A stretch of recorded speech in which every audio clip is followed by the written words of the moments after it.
Okay.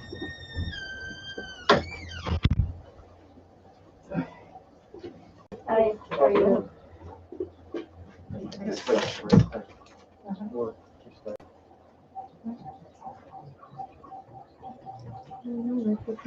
not sure about Matt.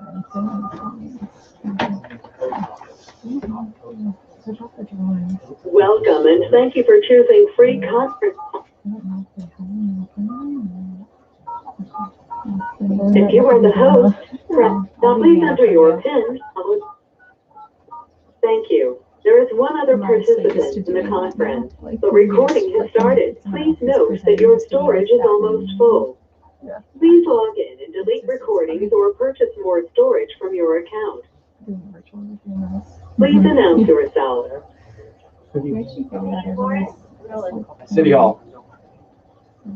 Hi, Megan.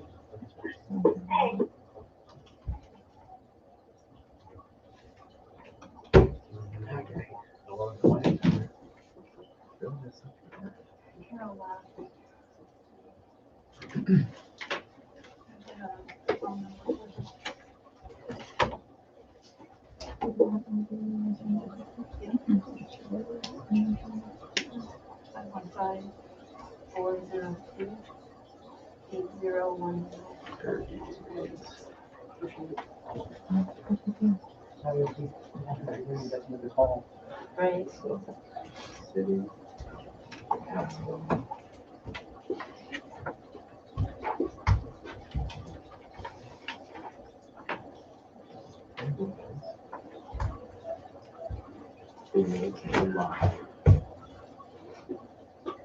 Steve, you see anything wrong with waiving 6A, third reading?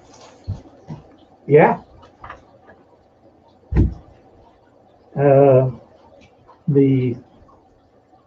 We can get into this, when we get into the meeting, but I've compared everything. All of the references that they make to sections in our ordinance, deleting this, changing that, are wrong. They do not apply to our ordinance at all.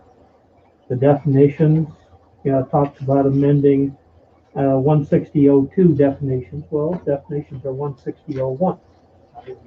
And most of the ones that they want us to incorporate are already in there. Okay.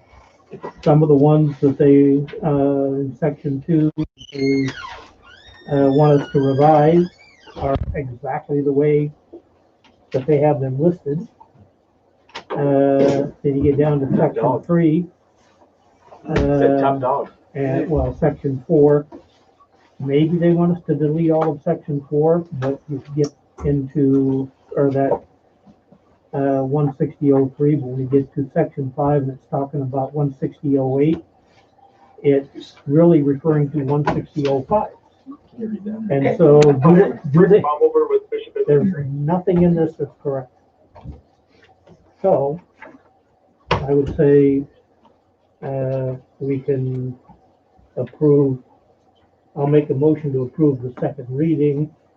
We'll go ahead to the third, and if we can't get it fixed by the third reading, then we should just vote it down and have it start all over again.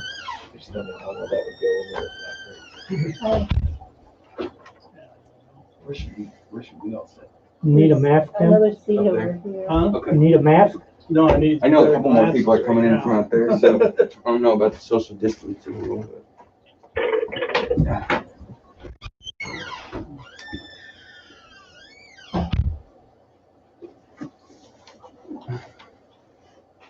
Household.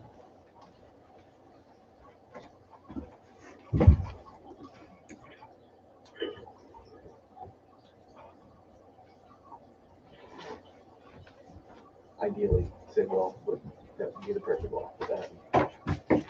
True. But I don't think you want Yeah. that. He'd go, no. Yeah. He'd go like that. If you don't have yours with me, I have an extra.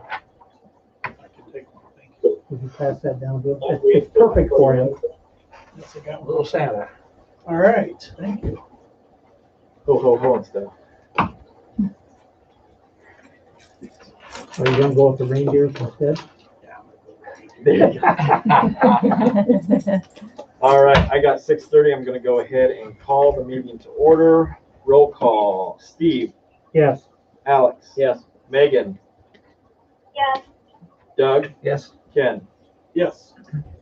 Item number 3, approval of agenda. Is there anything that needs to be switched? Been told that we should switch Story medical offices up before departmental reports. Is there anything else on here that you guys like to push up? The garbage bins, maybe? And garbage bid? 7A and B under before item 5. Is there a motion? you said it'll be before item 5? I move, we move those two and adopt the rest. Moved by Doug, Second? second by Alex. Discussion? Alex, Yes. Megan, Yes. Doug, Yes. Ken, Yeah. Steve. Yes. Citizens Forum. At this time, if there are any citizens that would like to speak about something that is not on the agenda, now is your time. No one else has anything?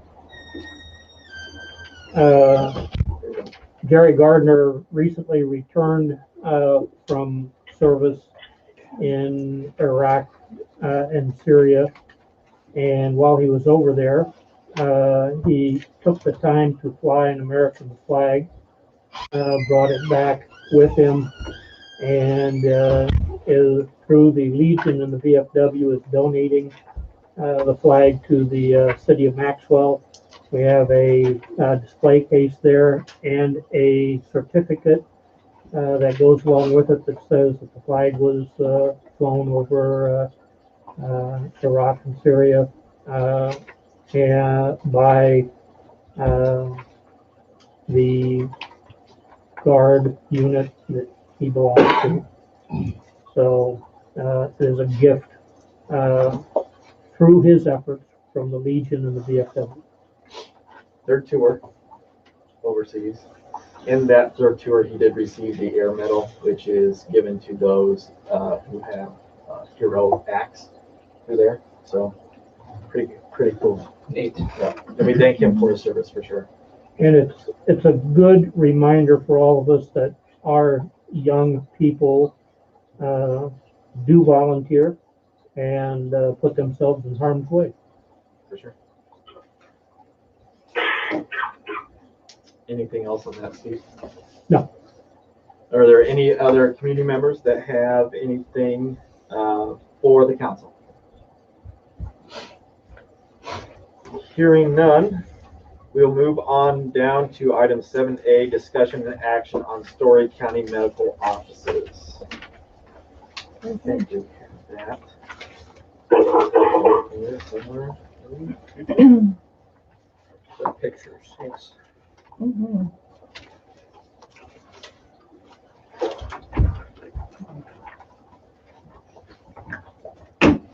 There we go. Product information. There should also be some supplemental drawings information Yep. underneath there as well. So we Perfect. got blueprints of where things are gonna go. Yeah, absolutely. So we'd like to talk through that with you all, if that's all right. Absolutely. Okay, You can have the floor. sounds good. My name is Heidi Willis. I work with Envision Architecture. I'm Miranda Budnick, and I am the interior designer on the Story County site. And what we have in front of you that we'd like your review and comment on today is the proposal to make modifications to the exterior of the existing Story County Medical Center clinic located at 403 First Street, so just across the street here. As you all know, the existing clinic currently occupies the east half of that building. And since then, Story County has purchased the building and looking to do a full gut and renovation of the entire building on the interior and then some small improvements to the exterior. And so what you'll see there on that first image of the drawings is our proposal. Is your what? Our proposal for improvements on the exterior. Yep, that guy right there. This guy. So as you know it, yep, do you have it there? Well, You might have to I keep have turning there. diagrams. One but more you want sheet. the pictures? Yep. That'd be great. Perfect. There you are. So as you guys know, this building currently is on Main Street, has a Main Street presence, as well as the current entrance to the clinic is off of First Street.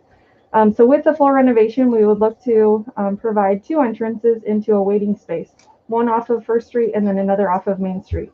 And with that move, we'd like to create kind of a corner presence to wrap both of those entries with a new canopy that would extend out of the over above the public sidewalk on both Main Street and First Street, with a new ADA accessible ramp that would ramp up and ramp back down, kind of like how your current condition is with the sidewalks. That would be ADA accessible.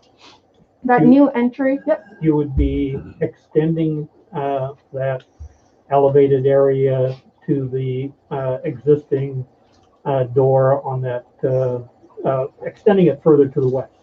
Right, exactly. So there's an existing door that goes into that vacant office space. That would be the new entrance on First Street for the clinic. And that would be the one that would be handicap accessible. Absolutely. You Yep. wouldn't be doing anything on Main Street. On to Main make it Street, no. handicap accessible. Yep, Okay. there are 3 steps that enter up into that small little kind of enclosed vestibule, if you will. And that would be the entrance off of Main Street, so not looking to modify anything off of Main Street, just First Street. Okay. Sidewalk modification, yep, so a new ADA accessible ramp and cleaning up that sidewalk along First Street as well. So also what you're seeing there off of First Street is creating a windscreen that duals as signage for the clinic. So if you flip to the next sheet, yep, that one's just kind of outlining demolition of what we plan to do on the exterior. So off of Main Street, removing the wood paneling and residential style windows off of Main Street and matching the storefront systems that are similar to the adjacent building to the south. And removing the existing canopy that's there, and with that, allowing those windows to reopen to their original size. And then if you turn the corner onto First Street, removing, again, the wood paneling infill and reopening those windows to match the same size that you're seeing on Main Street. And infilling with a back painted glass panel with some translucent glazing at the clerestory height that will look into some exam spaces and a lab. Also on Main Street, I should note that that glazing there, we're looking to provide a translucent film that will fade from opaque to transparent at the top to provide some privacy looking into a waiting space in the staff work area. If you keep kind of going to the east, modifications on that east side of the building, it's an existing glazed clay tile that is in need of some improvements. There's several holes in there that are collecting wasps and things like that. So looking to provide a new exterior finish system that would match the color similar to the brick. And then also enclosing a generator and trash and recycling with a new powder coated metal trash enclosure.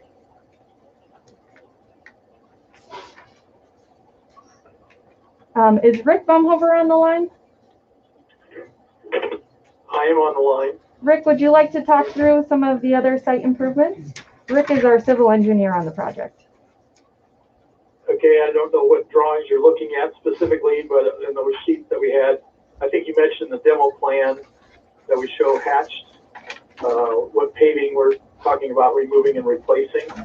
Yep, there's It some would be civil the- drawings in there that which were part of. Yep, I think you got them there. Is it C1.1? Yeah. Okay.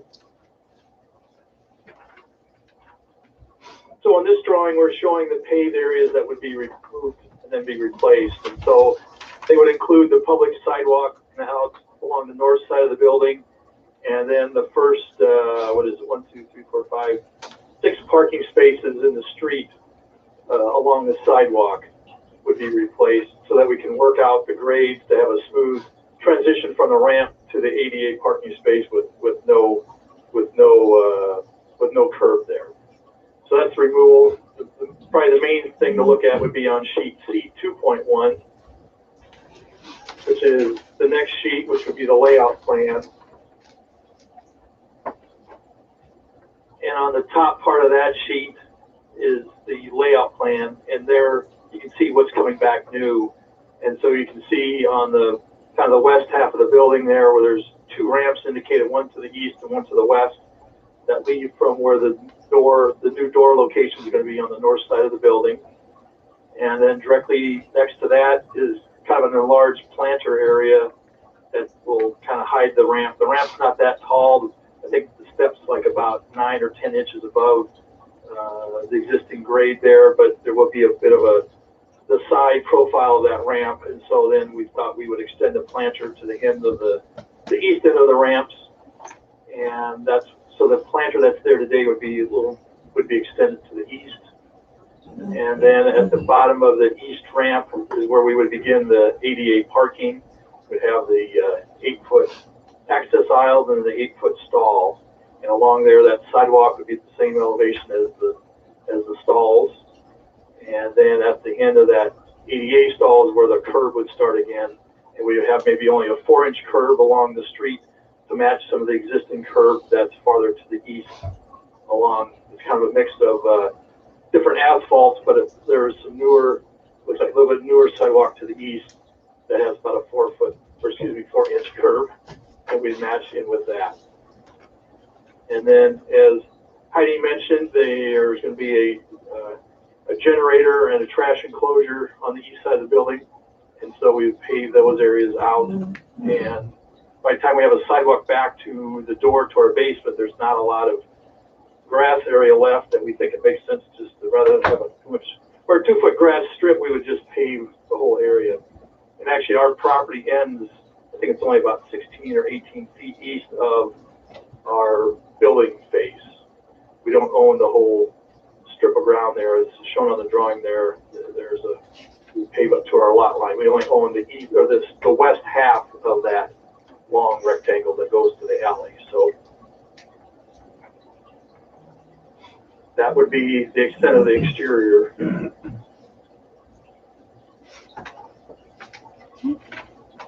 At the east end of the ramp, there is on the street side, there is a cross-hatched area. You have a landscaped area with little dots. And next to that, to the east, is a crosshatched, which looks like a partial, not a full parking area. What is the crosshatched area? That area is the access aisle for the ADA, for the handicap ramp, or for the handicap stall. You're gonna have 8 feet. So the handicap stall is the next one over. That's the parking stall for the car to park, and then the 8-foot is the access aisle for someone to get out of the car or van. In this case, the first parking stall for an ADA situation has to be large enough for a van accessible. So the minimum requirements for that are an 8-foot stall for the vehicle and an 8-foot aisle for the occupants of the vehicle to get out and navigate towards the building. I was just wondering about the ability to push snow in this area. If you're pushing along the curb and then have to jog in and continue pushing, there may be an area there that doesn't get cleaned. And so I'd like the Public Works Director to take a look at that and see if the angle on that may need to be changed, or if he feels that he can maneuver that and get it clean if we ever do get snow. Okay. So you're thinking about making that angle a little flatter, so the blade coming around had a little more chance to angle down and get from the curb of the planter to get down to the curb of the sidewalk? Yeah, but I'll leave that up to the Public Works Director, since he's the one that's going to be putting up with it forever. Okay, very good. Yes, we certainly should be able to make that adjustment, whatever you'd like to have there.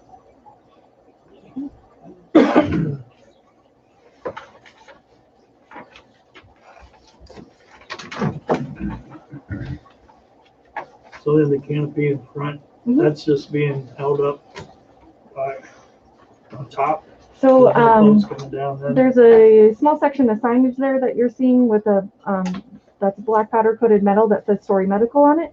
We're gonna conceal a column back behind there to support that canopy structure and cantilever that out over the sidewalk. Have you checked, the zoning, requirements as to signage to make sure that, the, signage that you have shown on this is correct? Yes, we have. Yep. Mhm. Yep. At the back of this project information sheet, we noted the applicable regulations from your zoning code that we were reviewing. Very good. Are you putting new doors on your basement? We are. Okay. New doors. Yep. Yep. On all. Looking out for Michelle. I think we're putting a new basement. Okay, perfect. It's currently partially a dirt floor that we're looking to pour a new slab down there. Good. They found that out that first day of work. The one time that we get hit. First day of work. And what action are we looking for from the city? I guess review and approval of our direction to move forward. Just to give you all an update on our design schedule, we're finishing up our documentation here towards the end of the year and looking to post to bid by January 4th. There'll be a time for bidding and then look to approve or reject those bids by the end of January and move into construction starting in February and looking at about a 4-month duration of construction. Have the plans been submitted to the city building inspector for review? Not yet, but that is on our schedule here for the next 3 weeks.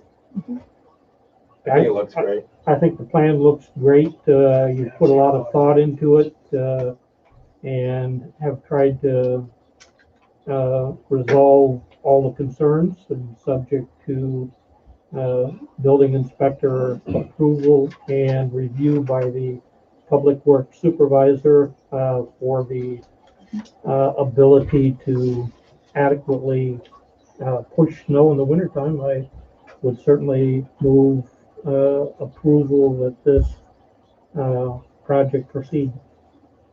I'll take that as a motion by Steve, I'll second. second by Ken. Discussion? Hearing none, we'll go with Megan. Yes. Doug? Yes. Ken? Yes. Steve? Yes, Alex? Yes. Perfect. this is really exciting. I'm glad you guys are doing it. We're really excited to bring some life to your Main Street there and provide some presence there for the clinic. So we're excited. Yeah. Yeah. Can you bring a pharmacy in too? That would go over. real We well. actually have a med vending machine we're planning for. So Great. yeah. Solves all the issues. All right, we appreciate your guys' time. Yes, thank you so much. Yeah, thank you. Great job. All right, now we will move on to item 7B, discussion and action on garbage contractor bids. Let me pull these up here. Careful going home. Thank you. Thank you. Watch for deer. Yeah.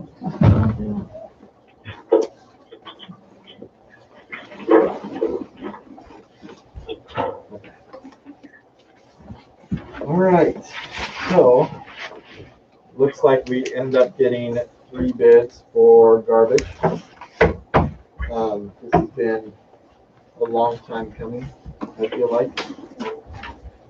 And those bids were from Garbage Guys, Ankeny Sanitation, and Pratt Sanitation. And who do we have here with us? Are you Garbage Guys. Okay. Pratt Sanitation and Pratt. Ankeny Sanitation. Okay. Well, they're all 3 here. Yeah. Great. So, I guess we go ahead and open these. Kid at Christmas. I know.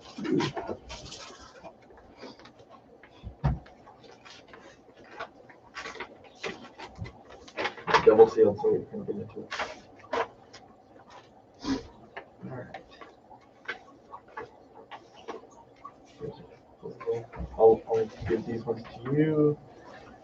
Sanitation by Joseph.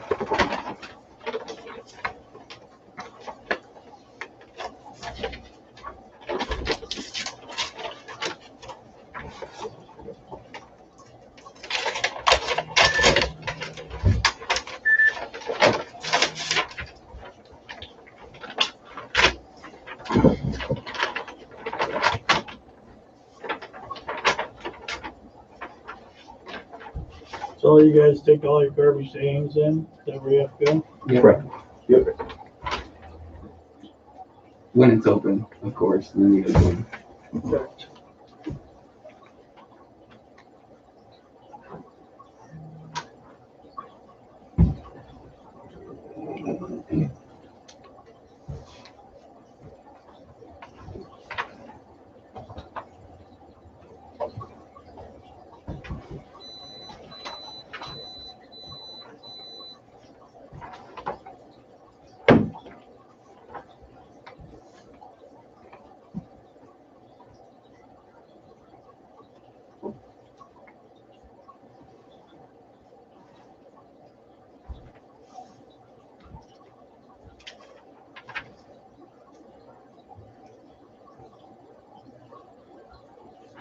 Deb, what was our per bin rate for Chitty? Do you remember?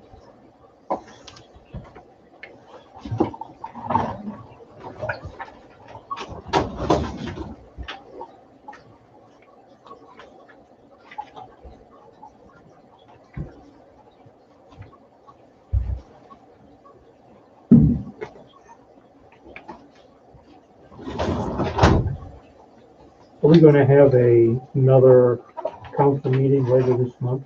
We'll have one on next Monday. So do we wanna take time to, read and go through these things in detail tonight, or take time to study them? I don't know What, how the, complex they are. what does the council decide? Actually, here. Give us enough.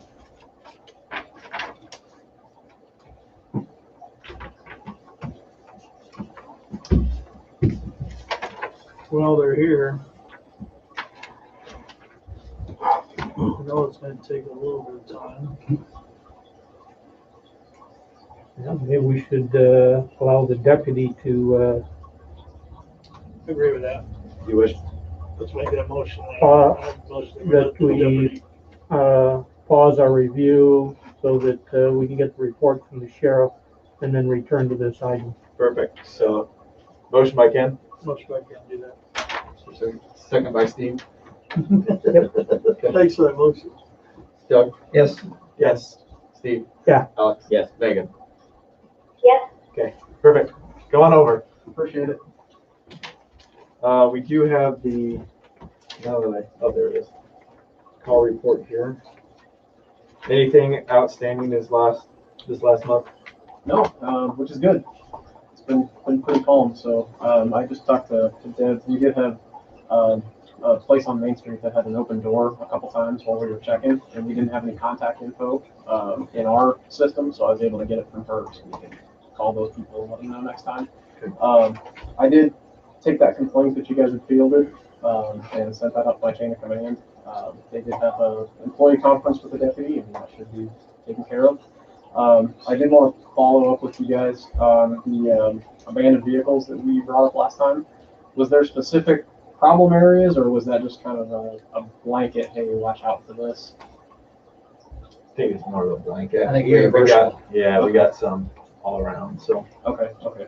I guess the other thing I was going to ask, in kind of reference to that, is if we do end up with citations and stuff on that, that would fall under city code. I'm assuming there's no state code for it.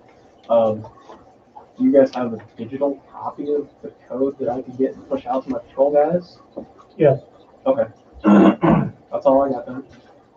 You guys got anything for me? Megan, do you have anything for the deputy? I don't think so. Anything else from council? No. Awesome. We appreciate it. Thank you. Have a good night.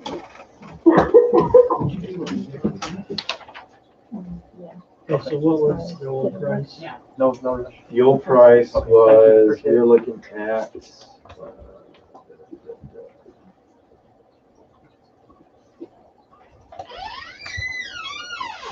Strong 25 plus postage, there you go, 1331. yep, 1225. Residential was 12.25 with Chitty.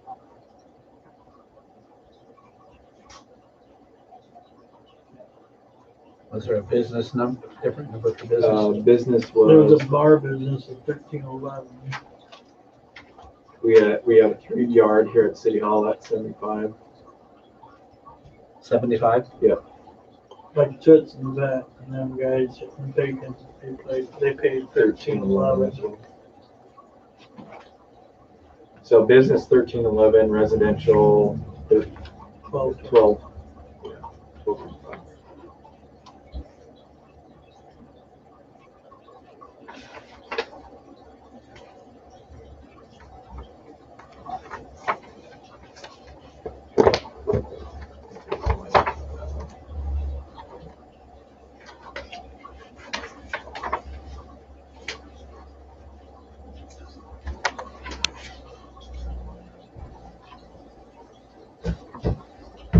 Alright, so now I'm ready. Yep.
Do you know what the Ankeny sanitation is for liability insurance?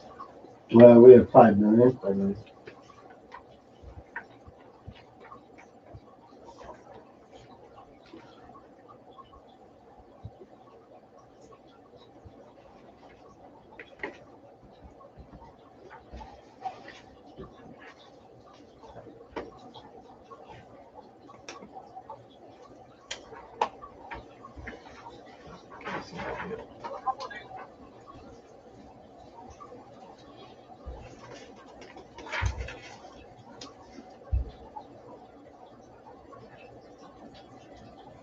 All right, sanitation.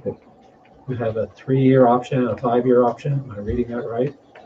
I believe the thing was 5 years originally, wasn't it? 5, okay.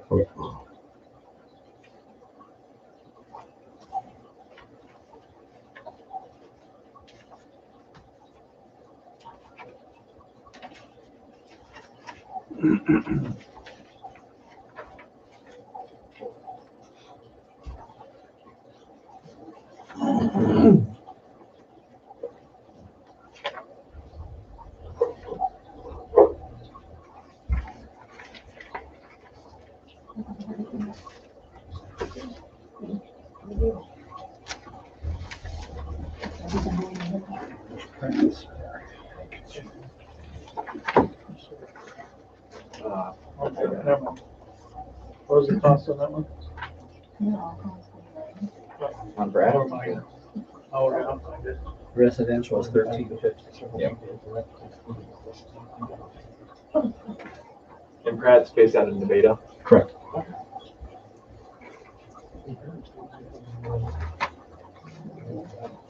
Brett, the old Chitty now, or Who owns Chick? Aspen. I don't even know who owns it anymore. It's got two places. Lot of us don't. Thank you. Moving target. Yes. There's also Jersey. I seen that one. Nobody signed it. No. Did you see that? Yes.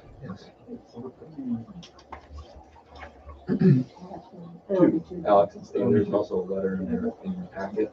Yeah.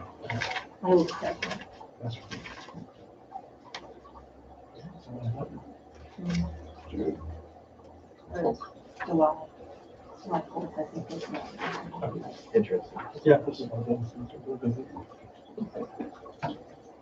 For the garbage guys, occasionally people will put out, sofas to be picked up. How do you make arrangements for that? They contact us, the day before their pickup, and then we put it on a route to be able to pick it up. And I believe it says in here that they can contact by phone or email or text message, however they really prefer. I missed that in here? It's right in,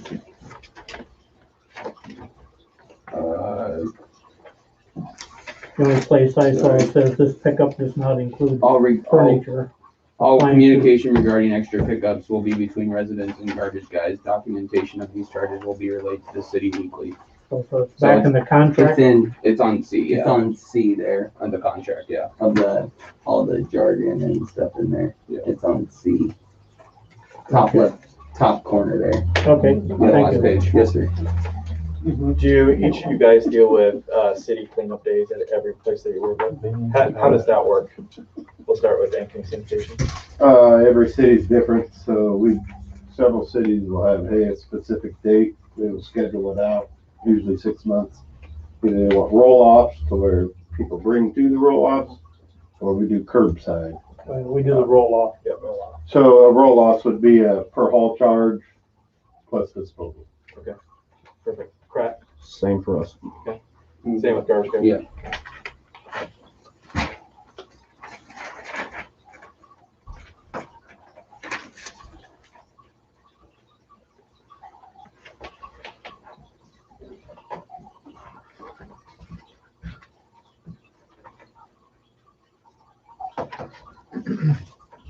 Looking at these contracts, does anybody have any other questions for these gentlemen? Well, Where's the Ankeny Sanitation contract? It's a one pager. I didn't get that list. So if there's any questions, ask me. Yeah. It's fine. And what's your title there? I'm the owner. Owner. Perfect. Welcome. And it's a 1-year contract with you guys. What would it be for duration? It was, I believe Deb said it was either 3 or 5. Whatever she said, I believe it was 5. And Pratt, what's your title there? Owner. Owner? Yep. Perfect. We're the owners as well. Okay.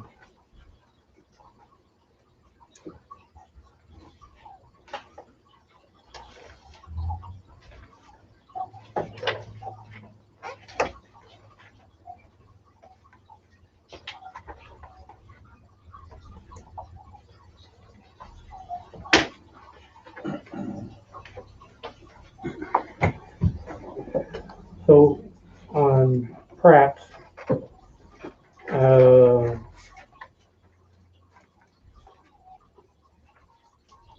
when you get around the holidays, you end up with more than can fit into one of those 95 gallon roll-offs. And you have in here alternate extra materials option.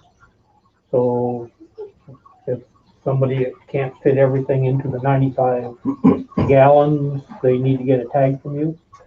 If that's the route that the city would like to go, we can do the pay-as-you-throw system. Otherwise, we'll just collect it and charge it. Then we'll pick up whatever's there, and if it deserves an extra charge, we'll charge it, and it'll come on the city's bill with the address attached. Yeah, I think that's the way we do it now. Yep. pass on the charge?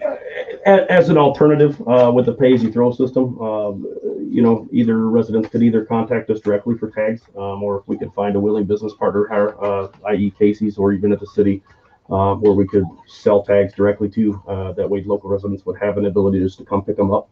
It alleviates the city from having to actually bill the customers, because we wouldn't take it unless it has a tag on it, so they'd have to actually pay for it ahead of time.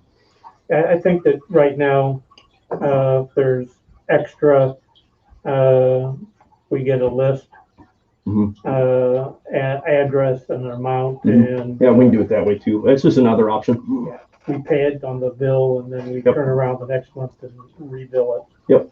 Is that correct, Deb? Yes. Okay. I don't know why I'm explaining it. You're the expert. How does Ankeny Sanitation do it the same way? So we can do both, the same way. Okay. So we do sticker programs and bill direct. Okay. We Garbage just guys? do it, the bill direct deal like you guys have it set up right now. Perfect. And you guys require any special bagging or anything like that? I think Collins had that, didn't they, for a while, that they had to have? Did. I don't think it's No, right that. now, yeah, we buy $10 in orange bags. And guys, if it's any consolation for we go to Colo Collins every Wednesday. We have their city contracts as well, so we collect them Wednesday, and we would plan on collecting this Wednesday as well. So I don't know. We pick up Landis here and drive. I stop at Casey's every Wednesday morning and grab my energy drink. So. What's the Ankeny Sanitation contract? What year? How is it? 1 year? It was, to tell you the truth, I think it was a 5-year, whatever it was explained in our letter. 5. Yeah. And you guys do the trailer court, right? Yep. And then you do rural? We do rural, Okay. Cambridge, Renee, yeah. Okay. What days would your guys be? Well, it would be, we could Work out? negotiate whatever day. Right now, like Cambridge is Wednesdays. So that I would like to float it into the same day. Sure. So this would make sense for the truck.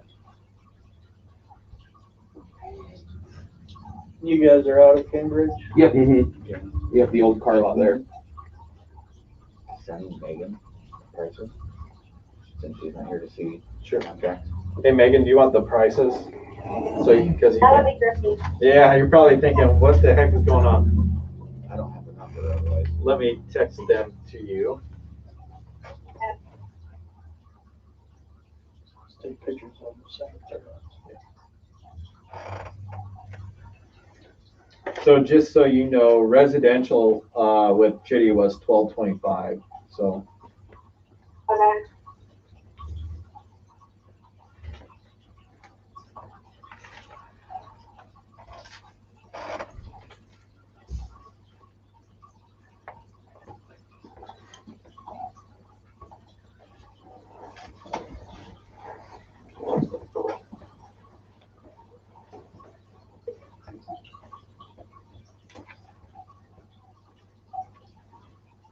and then garbage guys, do you guys have what's your business pickup? Is it the same? Is it still $13.95? Yeah. It's commercial and residential. Yeah, if Okay. they just need a can, it's still just that $13.95 price. And then if they need an extra garbage can, if they wanted 2 garbage cans for a business, it'd be $23.95 because they'd pay $10 extra for the extra garbage can.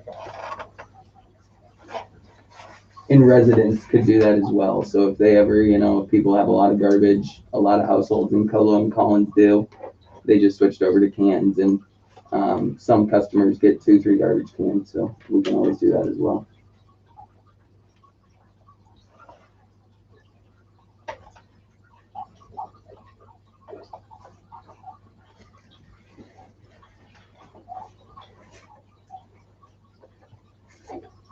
Do one of you do the school now currently? Waste management does, I believe. Waste management.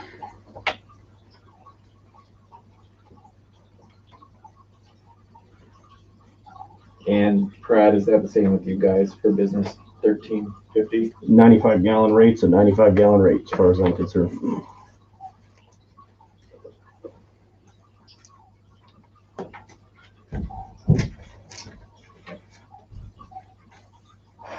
right, Megan, you should have all three. Cool. Do they all charge extra if there's extra garbage? I didn't hear. Yes. Yes. Okay.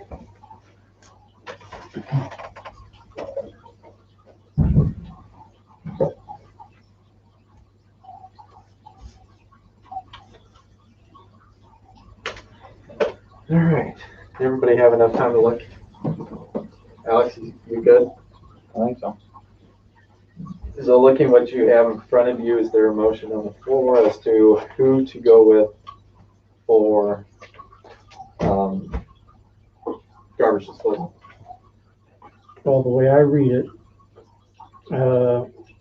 Pratt Sanitation has a $13.50 proposal, plus $5 for a second roll-off, which is primarily all the city deals with. Some businesses have their own dumpsters and they pay for that themselves. The city hall has the one out here, and the prices for the 2 yard at City Hall from Pratt, I can't remember what it was. 60, I think, is what I wrote. 60, correct. 60.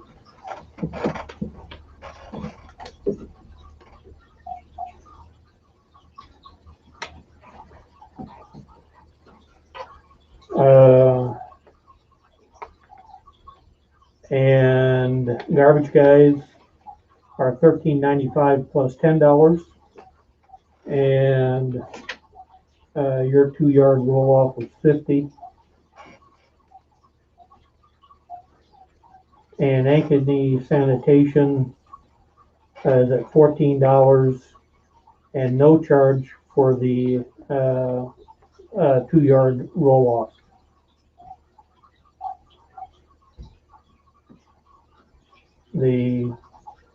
For our approximately 300 and have about 400 customers, the $60 would be like $1.50 per customer, which would be an additional cost. If I did that correctly, 60 divided by 400. Oh, not $1.50, it'd be 15 cents. Yeah. Which still leaves Pratt Sanitation a little bit. Ankeny Sanitation is $14 and no charge yet. So the low bid is Pratt Sanitation, but I think we still need to review the contract, have the attorney review the contract, and check with references before we settle on a particular individual. We've also received a letter concerning the service of garbage guys that was not complimentary. It's a public record now, so we can give you a copy of it. We would like one. And that way you'll be able to. And does it say who the note is from or anything like that? Unsigned. So, I mean, and that's why we really hope you check our references and stuff. Yeah, because we will. Yeah. Just as soon, we'll check the references rather than to take this one affidavit, but. Yeah, I've had one personal instance with a person in Cambridge, and we don't even pick up garbage there. Ankeny Sanitation picks up garbage there, so there should be no talk of our service by any means. But yeah, I got into a confrontation with one gentleman because his wife didn't think I stopped at a stop sign, so she proceeded to follow me into our shop, and then I told her to leave, and then the husband came over and I told him to leave. And then third place would be Ankeny Sanitation, well, the 15 cents that we would be saving would put Ankeny Sanitation in second place apparently. Because that would be $13.80, and Garbage Guys at $13.95. But it's hard to do this correctly. My math may be wrong, but we also need to check references. But that's where it sits right now. And if we have the Pratt contract reviewed and we calculate in the total cost to the city, and if Pratt Sanitation is indeed the low bid, then I would recommend that we go with them subject to contract review. And if that fails, then go with the second lowest based upon the numbers that we have tonight. And are all you guys after is the low bid throughout all this stuff? I mean, Low bid's important, but we have to also review the contract. Yeah, do you assume, hopefully service is all the same, obviously, in the end, but. That's what we'll check on when we review, call the contacts. References, yes. You guys Based have on that, I move we table this till next Monday. Is that? Just so we kind of know a timeline of, to get the carts here. I mean, we stock them all, but it just kind of, so it's a seamless, if it's which one. Just so it's a seamless. Does our existing contract last through the end of the year? End of next year. From my perspective, I don't know about you guys, but I don't have the carts on my lot. I've got it's in the queue to be built, but I've got to let them know at some point in time. Looks like there's at least 6 months. How long does the contract last? Till the end of next year. Well, the end of next year, except that except Chitty said that they want out of it. They want out of it as soon as possible, right? Yep. So we could drag them on to the end of the calendar year or fiscal year. It's November 30, 2021. So we could drag it on that long, or we could do it sooner. I can have whoever we go with, we'll go with them as convenient. So we're thinking we're gonna have a decision by next meeting. Next meeting, if maybe the attorney completes his review. If everything looks good. Maybe January. What would be your timeline for the three of you? When could you We start? we can do it as quick as you guys would like to, but with letting us know if we're gonna get the bid or when you guys are gonna have the meeting. Are you guys gonna send us an email? Or are you gonna give us a phone call? Or we just want us to come to all the meetings? We can do whatever. Whatever works best for you guys. We will, at our next meeting, make a decision. And we can contact you or whoever is the successful person and everybody else, whether they were successful or not, what our decision is after the meeting, so you don't have to run over. Yeah, we can log on from home and. Personally, I know I have another meeting that I have to be to next Monday, so. That is the next council meeting? Next We're Monday. having a special meeting next Monday, yeah. Okay. We can be here, so. 6:30 again? Yep. Okay. Yep. Same time, same channel. Anything else? You guys have anything else for us? Thanks for that. And if the attorney cannot get his review done by next Monday, we will let you know. Cool. Yeah, I think all of our emails are on there, so if there's any questions, my cell phone's on there. Okay. Thank you, guys. Give me a call anytime. No problem. Thank you, guys. Thank you very much. Motion by. Can we get a copy of that letter? Yeah, Deb? Thanks. Right there. We appreciate it. Appreciate it, guys. Thank you, gentlemen. Yep. So we got a motion by Doug to table this to make a decision at our next meeting. Second. Second by Steve. I think I'm gonna go with Ken. Yes. Steve. Yes. Alex. Yes. Megan. Yes. Doug. Yes. Okay. I gotta figure out where to put out, where I was even at. I think we're at departmental reports. Yeah. B, Departmental 5B. reports.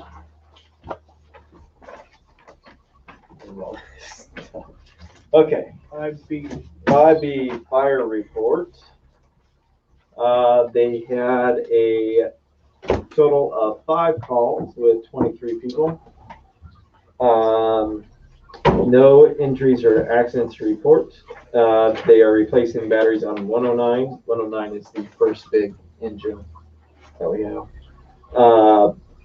No special events. Future plans are to stay healthy. The city has nothing that we need to do on our end. Anything for Tony on the fire side? No. Nope. Hearing none. We will move on to item 5C EMS report. We did get a report. Don't have one. I have it. He called me Okay. with that information. So they had 9 total calls. Of those 9, 4 calls responded to. I don't have the number of people, but there was 1 injury on one of those calls, of which I think it's being taken care of. Is that correct, Deb? Yes, Okay. we're working on it. Okay. Other than that, there's nothing else to report for EMS. Anything? What was the injury? Why was the injury? It was a back injury. Lifting? I'm assuming it was from lifting. Yeah. Okay. Yep. And there's nothing else to report for them. Anything for Shelby? Will we get a written copy of that report from my records? I will. And also for Deb's records?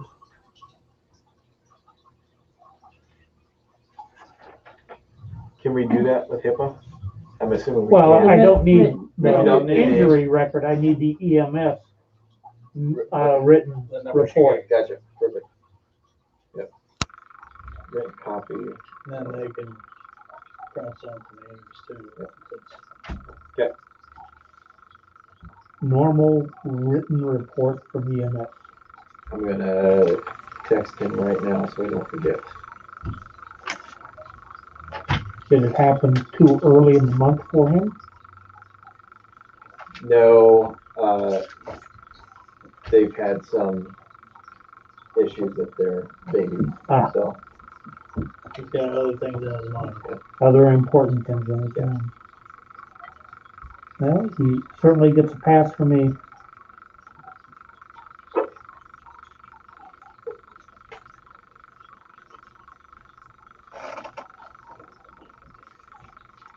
I just don't know how we could arrange to have the first Monday of the month any later in the month. That's right. All right. Okay. Perfect. Moving on to item 5D, library report. No report. No report? No. No report. Okay. Item 5E, public works.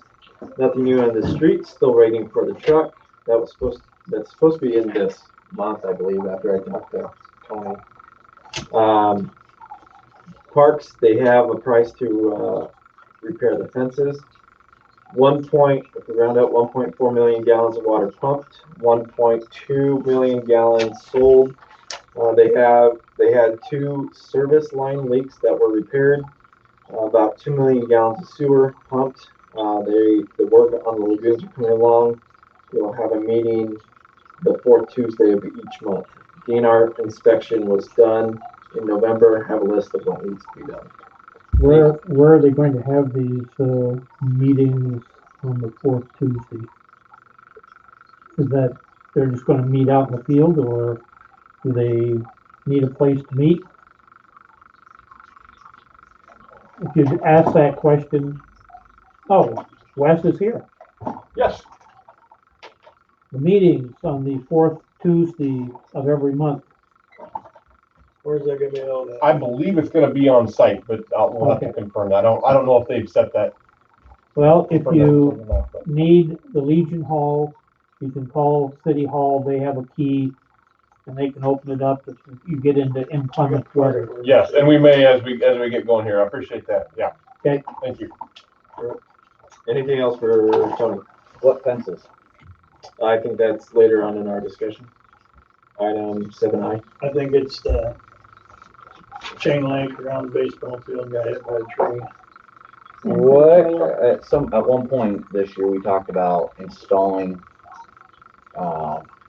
this short wood post with holes through them with It's cables. down there, right? Well, We also talked around about all the parks so that we don't end up with, people cutting. individuals driving out in there and ruining the surface.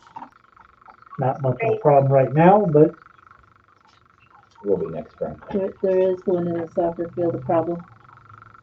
I see him come across the soccer field once a week. What's a week?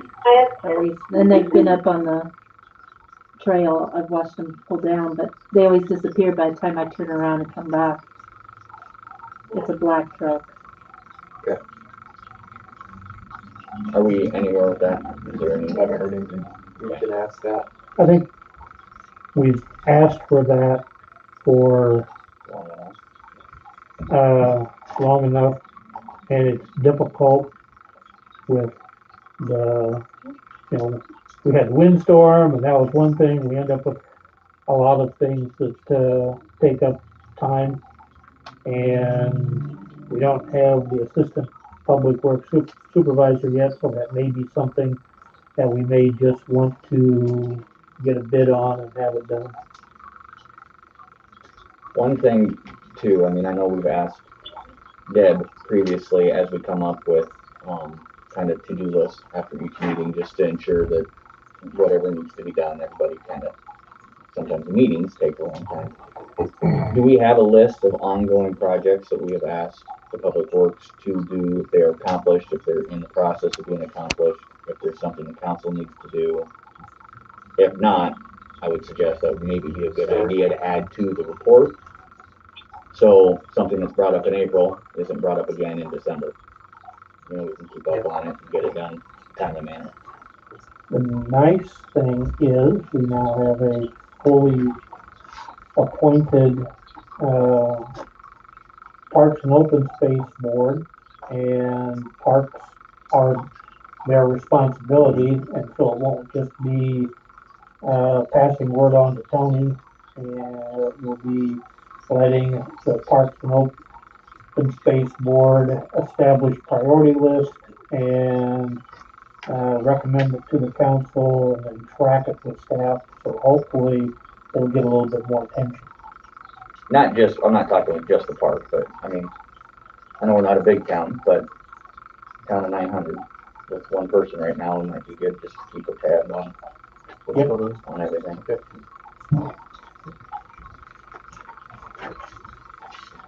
Anything else for Tony? Hearing none. Item 5F, City Clerk report. But before that, Wes has a part of the Public Works report, his report, engineering update, which is in the packet. So,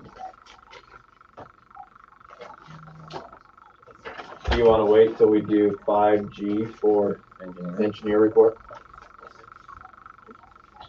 That makes sense. 5G is after City Clerk. Well, I have it in Isn't that the something? wrong place in my packet. There you go. All right. So, City Clerk report. Deb had budget training on November 17th. Lots of information. Dee had planning and zoning with our council meeting. FEMA meeting was postponed until December 17th.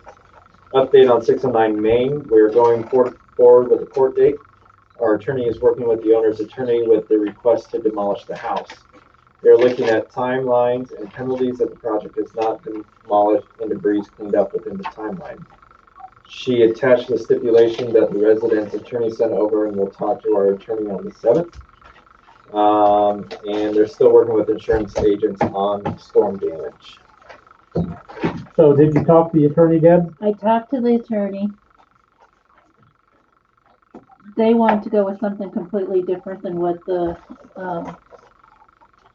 their attorney's wanting, because their attorney wants us to not go with the abandoned property, but to go with a nuisance.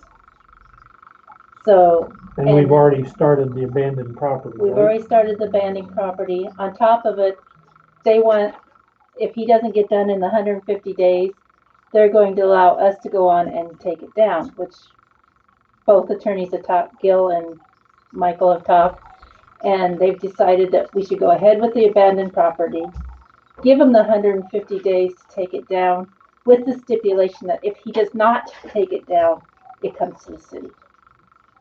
The property comes to the city. Yes. Okay. Why would we give them 150 days as opposed to 30 days?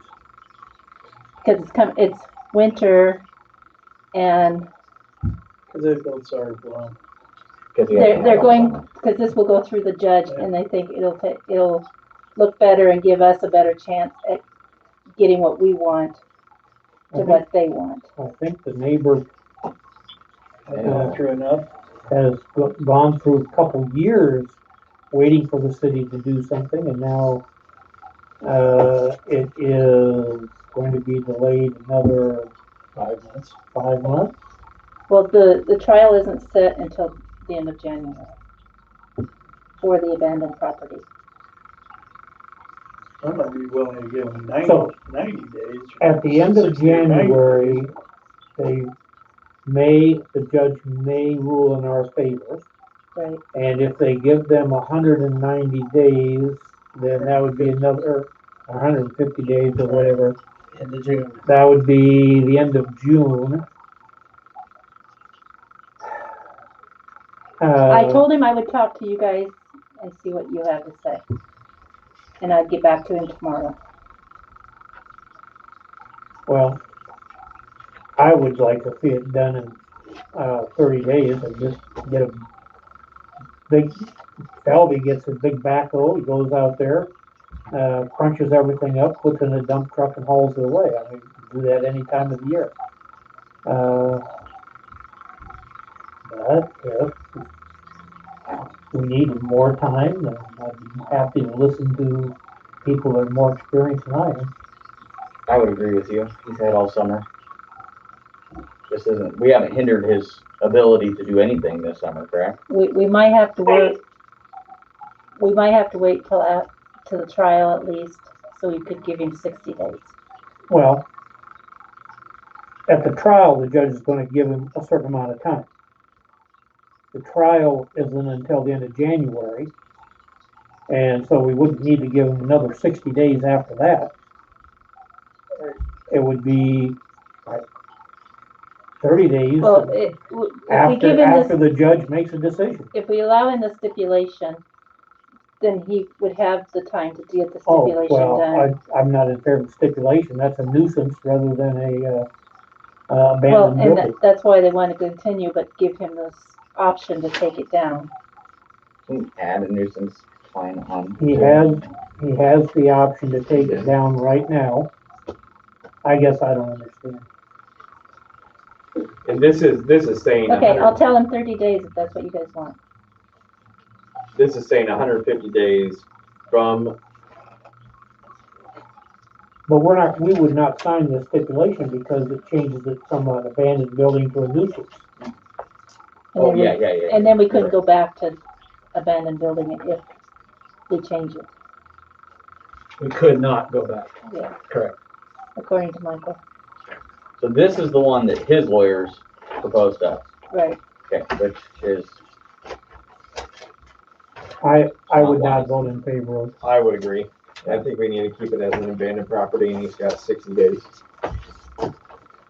30, 60, what do you guys want? 30 from the day of the.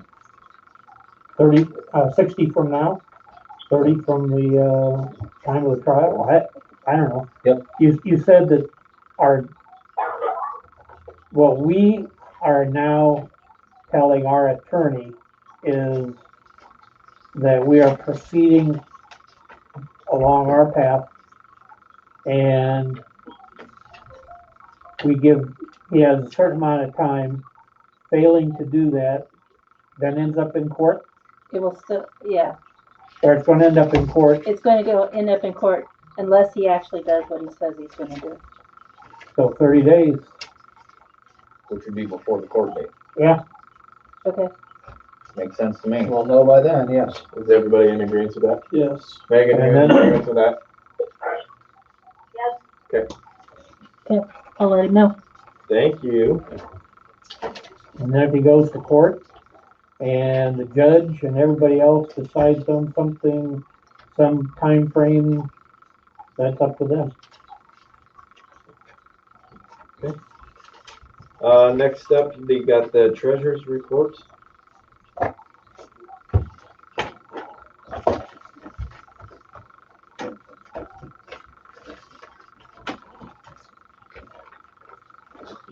For FEMA, Deb, we won't know that till after the meeting, right?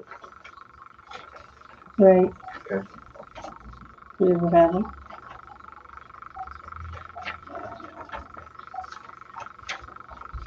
The negative numbers that are in there are our expected negative numbers. Okay. Would you remind me the $3,200 on capital project funds? That negative number?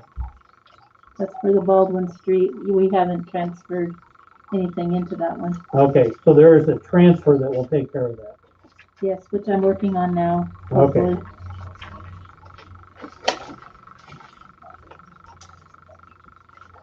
On the budget report, the ambulance total is at about 69% expenditure. Is there a reason that they are so high? I don't know. What total are you looking at? Budget report, ambulance total under percent expended, about 69%.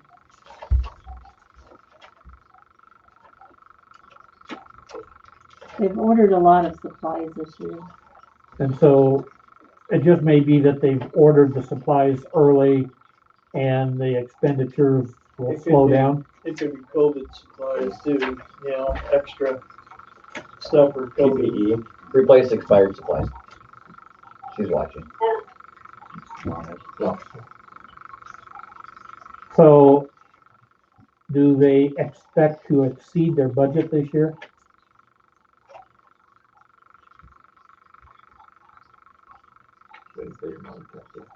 That's, she's not cheap. That's true. I mean, that's gonna be Shelby's. Okay, well, that's just a question that can be answered by our next meeting. Everything else looked understandable. Wes, we had a budget of $3.3 million for the sewer work.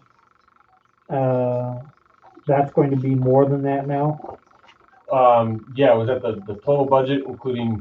That's what our guess was this time last year. Yes, yeah, it will be more than that because we had the prices came back high on the construction yet. Okay. That's the number that we had that was. But it may not you won't expend that all before June 30th. No. Okay. No. I mean, they're making good progress, so we'll be a chunk of it, but not all of it.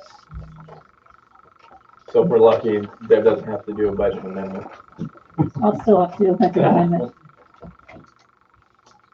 Anything else for Deb? Here's your ratio. Yeah. Hearing none, moving on to Wes. Got the scope of work on here. You know, Wes, for how much time you spend here, you should just move to Maxwell. Yeah, I tried. I looked for places around here. I did. It would have been handy. And actually, I drove from home today, and it's not that far. Actually, it's closer to where I live now than it is to my office. So, but maybe you should just get an office here. Well, you know, anymore, your office is wherever you want it to be. Yeah, That's true. It was in the basement today, so. There's a comfortable chair there. You can sit all day. Oh, I'm okay. General update on all of our projects. Oaks Development, I haven't heard anything more on that. If you guys have, I do. I'll discuss that Okay, and I'll just kind of run down through here, and there's things on my list here that show up on other things too. The Baldwin Street stuff. So I have not got the final review. I just got it today. There's some additional field survey and some additional design stuff that that they're asking for that wasn't part of our original agreement.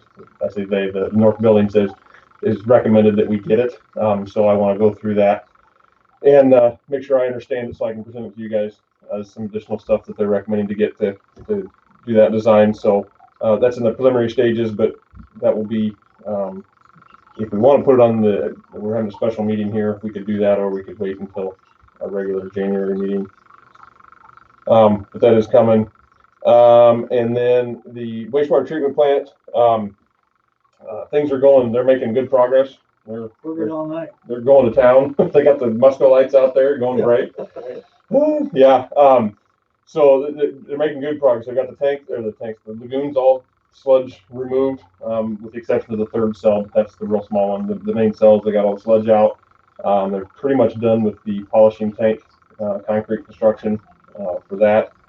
The next step will be do some of the piping work between the lagoons, the updates there, and then looking at the covers of the building, and then it's putting in the equipment, and we're looking good. So,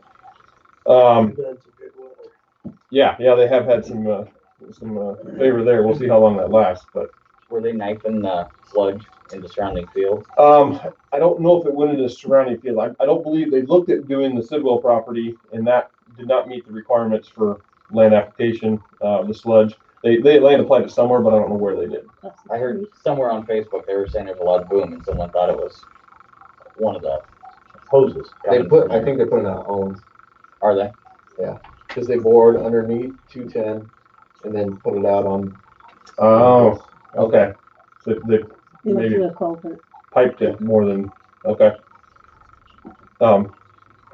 Yeah, but as far as I know, it's done and gone now. So something was knifing in on the west side of the access road this afternoon.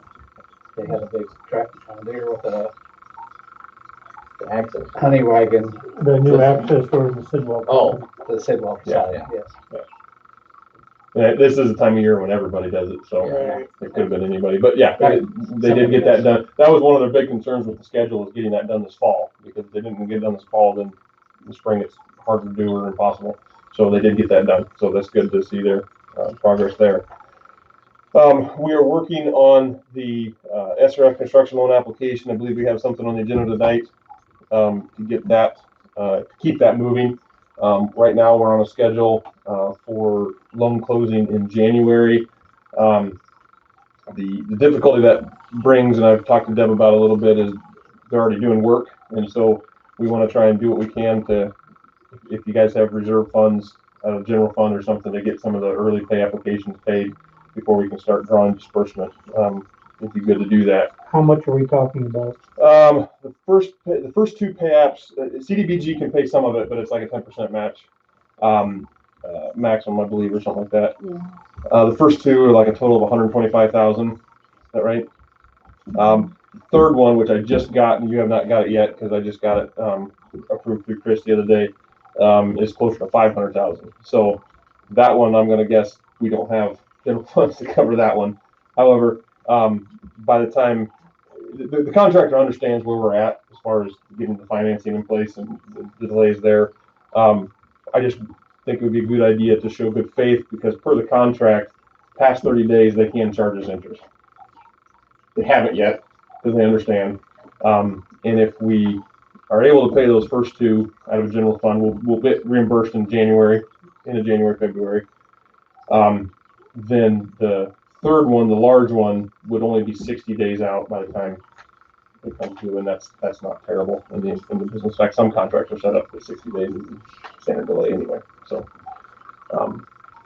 something to consider if you can find a place for it. Our cash balance is 1.3 million. And in theory, we certainly could run negative for $625,000 for a short period of time. And still have a positive cash balance. So we just want to make sure that we get everything done and approved in February so that we can make the draw, or by January, so we can make the draw. Yes. Not have another delay. Yes, yeah.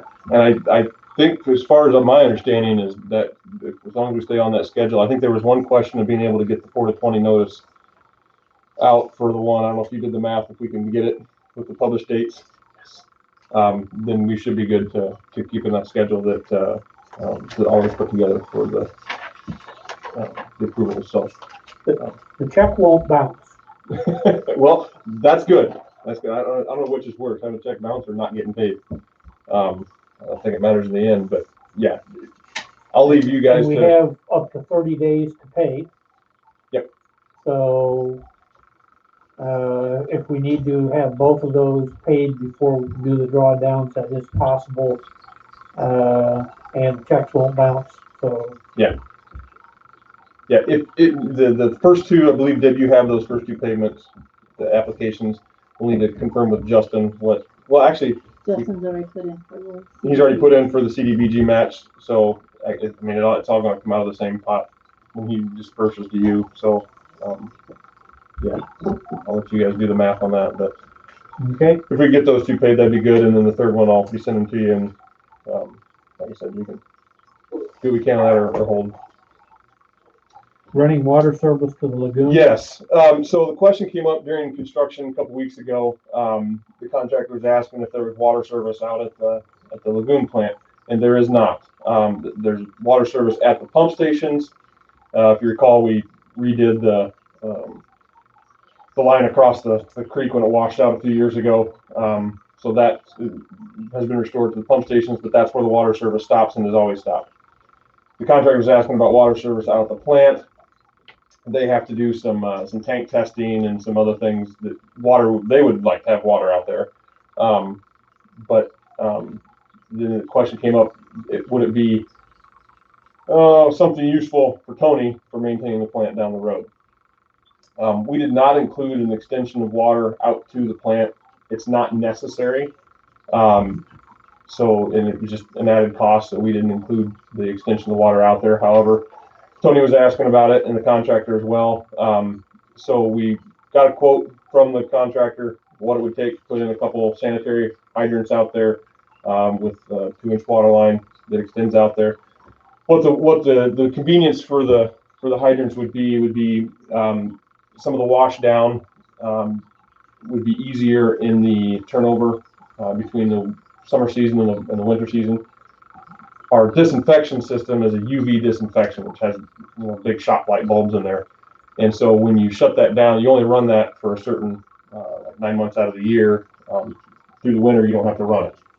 So you pull the bulbs, you wash them down. It helps them last longer and stay clean and work better. So the process of cleaning those bulbs, it's actually a chemical cleaning, like an acid that cleans off any accumulation of hard water or different things on the bulbs. But pre-washing with water is helpful and makes it easier.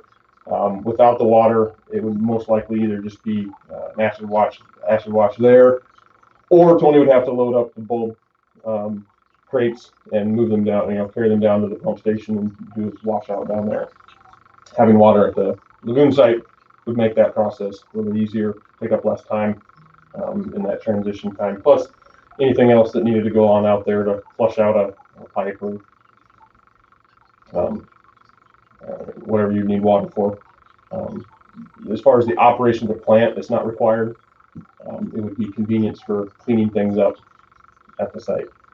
It is a pretty expensive price tag. It's $25,000 for 1,500 feet of water line and 2 sanitary hydrants. And where is it connecting to? It would connect to the water that's already at the pump station, and it would just be extended along the access road up to the plant site. The pump station. So The sewer, The sewer pump. yeah, the sewer pump station, right. Yep. So right across the creek there, the pump station building. Has water, and it would extend from there right up the hill, on up the hill. $2,500. Yeah. 25,000. 25,000. Yeah. Yeah. We have a long-term water system improvement plan, Mm-hmm. and that plan has an 8-inch line going across the creek so that it can serve the new development there. You're right. I'd forgotten about that. And so why would I put in a 2-inch line as opposed to something that is consistent with the long-range plan? Just the immediate use would be the biggest advantage. But I'd forgotten about that. You're right. Now that would tie into like the Sidwell development, right? I mean, I think that's provided that we've got the plan to come across on 210 and then loop down through that property and down through.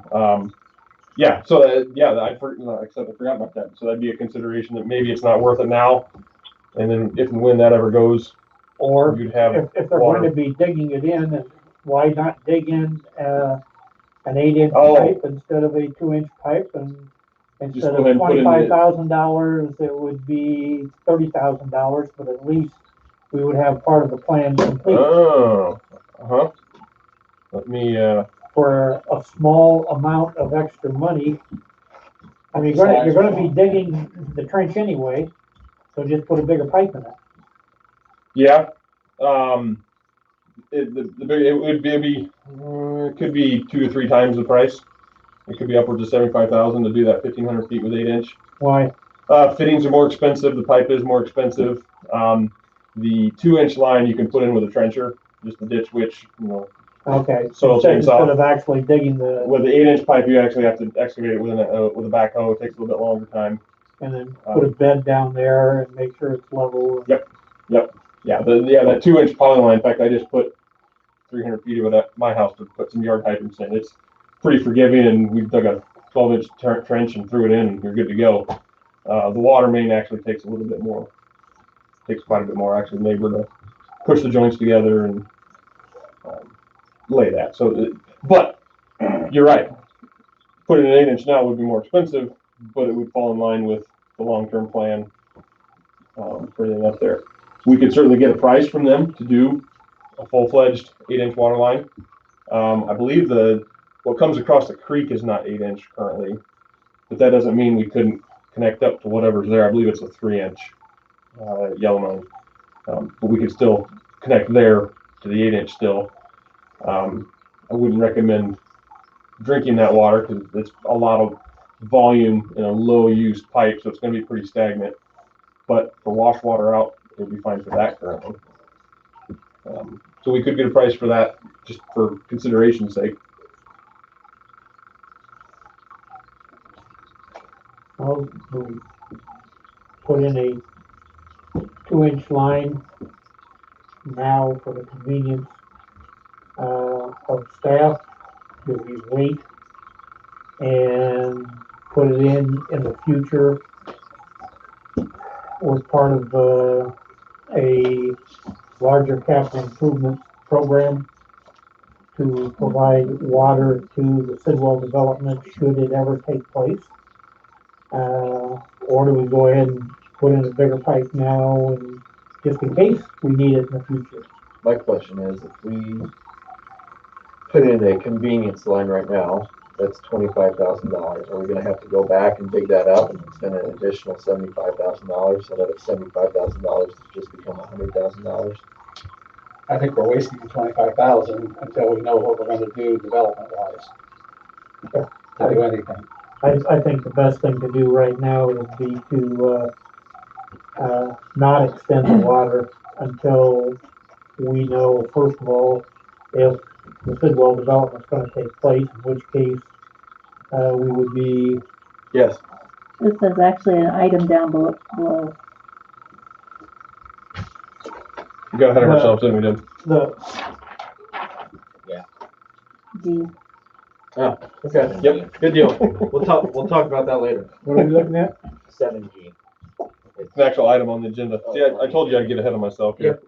Hey, it's gonna be a quick item now. Oh, 7G is What we're talking the Sidwell development about. or No, the it's water line? Water line. Yep, I forgot we put that on as a separate. Okay, Anything else for Wes for the memo? I think the only other thing I had on there was the high school improvements. We did get revised site plan back from that. And wait, before I get going, is that on here as an item? On the back. It's on the back sheet. Well, No, on my not, back sheet. all right. It's not on the it's agenda. Nope. No, I've got my Oh, memo. okay. I'm just make sure I'm not getting ahead of myself on another agenda item again. So the high school improvements, we got revised site plans for the most part. They addressed all the comments that we had. We've got a couple outstanding questions. In fact, I almost had that out to him today, but I got to talk with the engineer that reviewed it for me on a couple questions. The biggest change that we saw was there was an addition, some of you may know this, of a loading dock on the Metcalf side over by where the grease interceptor is at. So, no real issues with the loading dock other than like the grease interceptor is located in the public right of way. So we had some questions that they're still getting us some information on as far as deliveries, what kind of trucks are going to be there, how often they're going to be there, what time of day they're going to be there, because I think that's important information for you guys to consider, that the way the loading dock is situated, more than likely that's going to block traffic on Metcalf when those delivery trucks are there, which as long as everybody's aware of it and that's how it operates and you guys are okay with that and the city's okay with that, then it can be. There's not a lot of other options, I think, for their loading area. So it might just have to be lived with it. I just want to make sure you guys have all the information to make that call that, yeah, we're okay with that. We also suggested then that with that there be some language, again, in some kind of agreement, easement documented when we're all gone and everybody's forgotten about this, because the plan includes some ramps and some guardrails and railings and walls that are along that public sidewalk that are in the right of way. So it'd be good to have some, okay, who maintains this when the rail roughs out and who replaces it and that kind of thing would be good to have. So they're preparing something like that according to their common address letter. and that should also apply to Story Medical, because they're putting out in the right of way this railing along their elevated sidewalk and a metal sign. And it should be clear that that is all their maintenance responsibility, even though it's in the city right of way. Who maintains the awning? Each business. Each business, though. Yeah, so that was the biggest thing on the high school site plan. So we'll be getting Jameson our comments to you on that. Again, like I said, they addressed almost all of them. There's just a few outstanding things that we had, but for the most part, it looks good. Other than that, loading dock is just a new thing to consider. Where's it located? Right on top of the grease interceptor, actually. So, and that's supposed to be right outside Mrs. Williams' old room? It is going, where the room is right off the stage. Mrs. Evans' Yeah. office? Yeah. Okay. So part of that's going to be an office. The other part's going to be going out onto the loading dock, because you can't unload like maintenance chemicals into the kitchen. Yeah.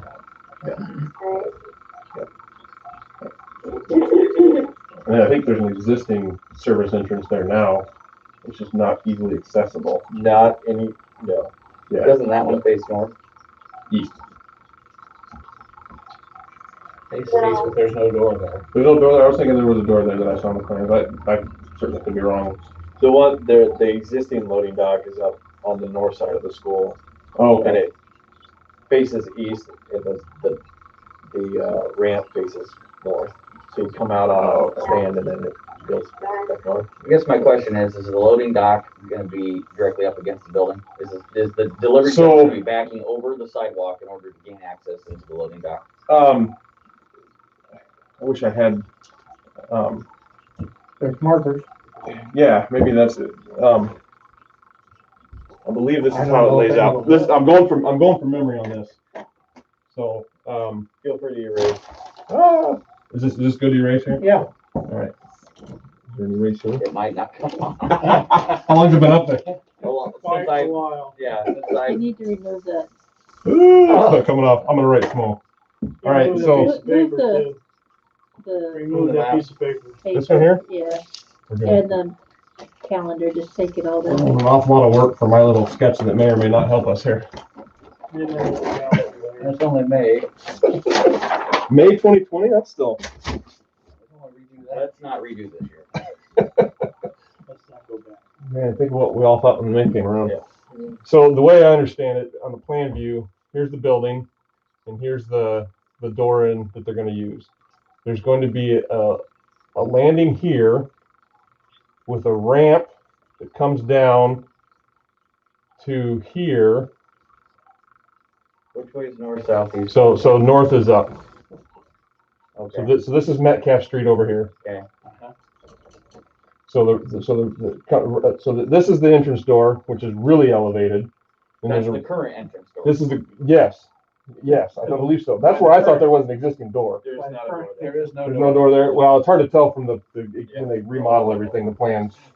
Anyway, there'll be a platform up here that goes into this door, a ramp down to here, and then another.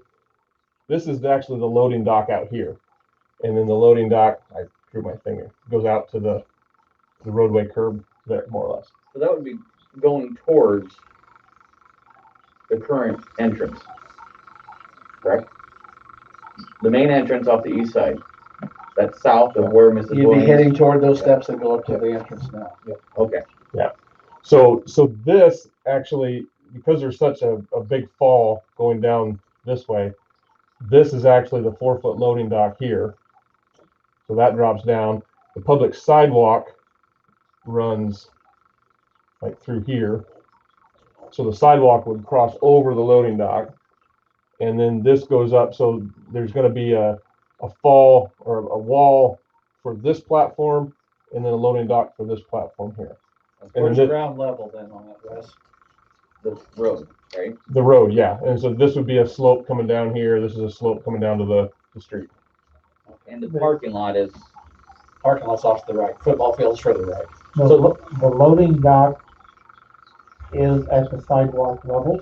Yes. Now they're also ramping the sidewalk up as much as ADA will allow them to raise that up. The loading dock is 4 foot, right? There's your heavy green line there, that's Right. 4 foot in the air. Right. So if this is 0, this is +4, and then from here this is like +6. And so there's gonna have to be a rail along that Yes. sidewalk. Yep. So with this, there needs to be a railing here. Questionable, and this is one of the questions we had for them, whether there needs to be a railing all along here. But that's all on private property. Well, I'm trying to think where You have the sidewalk drawn, and the sidewalk is at the Yep. edge of. but I don't know that the sidewalk is actually on the property line. The property line may be closer to the building. I'd have to look at the plan again to see, and I can pull it up here on my machine, but at any rate, yeah. And so then you're going to have a railing here, and what they're proposing is to have a railing that can open. So when the truck pulls in, they open the railing, they can access here, go up there, and then when the truck leaves, it's closed back up Is there again. still going to be on-street parking? Do they park? They park up along that slope Park now. along Yeah. that side. Is that going to be allowed? But the whole, where I'm going with this is I've seen them before where they have, if there's going to be on-street parking, is there an option to have that delivery truck pull in facing north and back straight in and have an extension platform come out? You're not blocking the road. You're not blocking anything. They're off of the road completely. Wow. You don't need so many railings if they do that. You would still need the railings because you would have a platform come out into the parking. All right. I don't even know if that would be allowed, but if we're allowing the exception of that waste trap,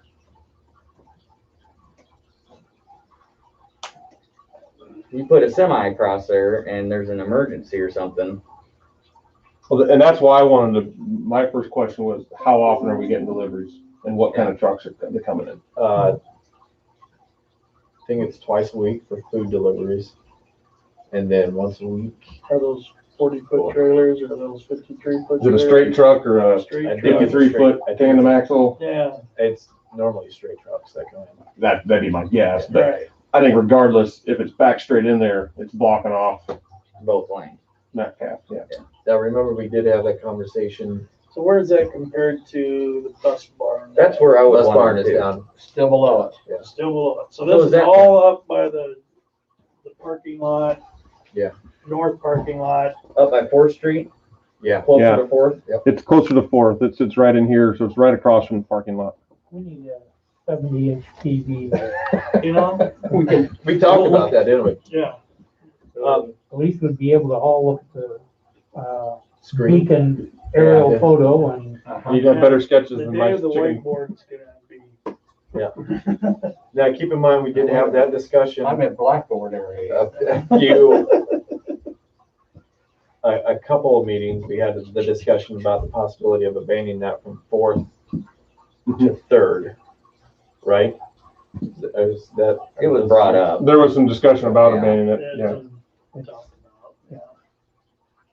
In order to abandon the street, there's a certain process Yep. you have to go through. Yep. Including hearings in front of, planning and zoning and hearings in front of, city council. So, yeah, there's been discussion about the possibility, but we're a long ways from doing it. For sure. But you gotta start somewhere, right? Throwing out ideas, seeing what sticks. Yep. That's all the further we are. I don't know if that extension would work, but that would be an option to get them completely off of the roadway. So you can see here's the grease trap. This is the entrance door. The current entrance door. Well, I don't know. It's a new entrance door. It's a new Like I said, it's hard to tell when you get the building background in there, whether it's new or existing, but, so this is the upper ramp, this is the upper landing, the ramp down to this loading dock landing, and then there's a drop off there to where this is the street level down here. So the sidewalk, I was mistaken, the property line does run right at the back of that sidewalk. So the loading dock is out in the public right of way. This ramp and this landing would be behind the right of way, but.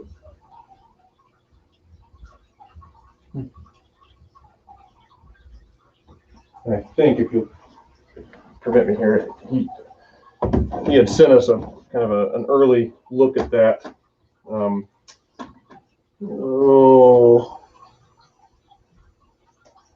Back a couple weeks. And so we had, of what they were looking for, it was a napkin sketch, but I think it kind of helps picture it.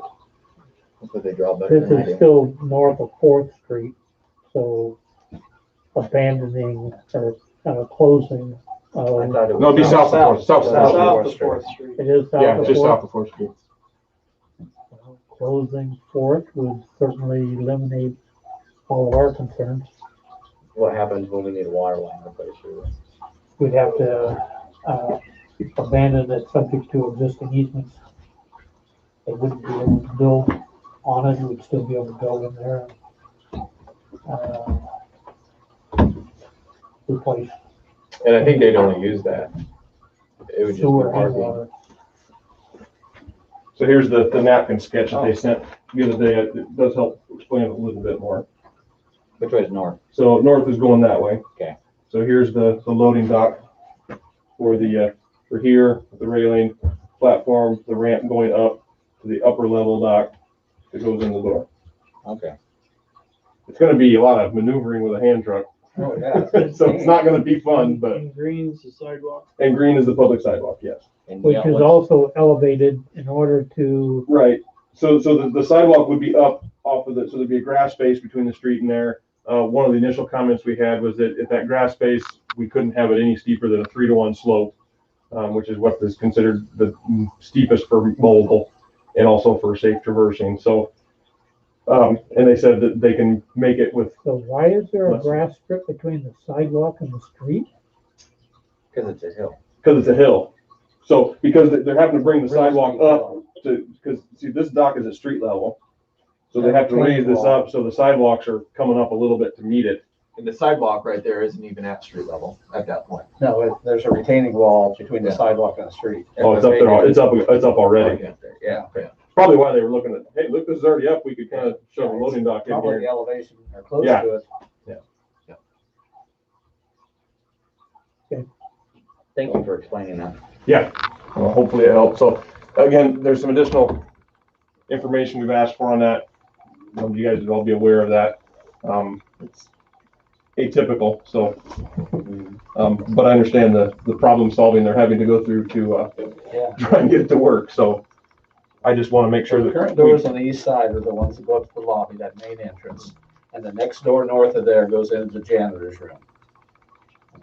Parallel with the weight room. Yeah. So you're talking new doors in there, which is fine, but nothing there to hang your hat on now to say, here's what the reference point. That's what I was looking for. The reference point is the windows. There used to be a window where they're gonna put the door, but there's the windows to that Mrs. Evans's old room. And then if you drive by, you can see where there used to be a window that they bricked up. Okay. And I think where they bricked up was where that door is gonna go. And then on south of that, there's what, 3 or 4 home Yeah. ec room windows. Yeah. Which will be kitchen. So that being said, we will submit our comments to you on the revised site plan. This is a major change to that site plan, not major, significant change, I'll call it, to that site plan. So you guys have approved the original site plan subject to the comments. This is an addition. I don't exactly know how the best way to address that would be.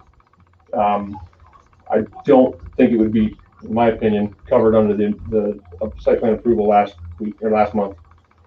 Because it's a change, a significant change. It wasn't on, so. Yeah, well, no, we call it site plan amendment, it's a significant thing, so we'll get the comments to you, and then if it's maybe at the special meeting or after, they're gonna ask, I mean, obviously, we all want them to go quickly on it, so, obviously, they're gonna wanna know when they can start moving. Construction will start February. This plan, we're supposed to get bids in. So I think as long as we can wrap up everything else and say everything else is good, maybe it's just, this is the one outstanding issue. So is this something that we need to have on our meeting next week, or we have it on the January meeting?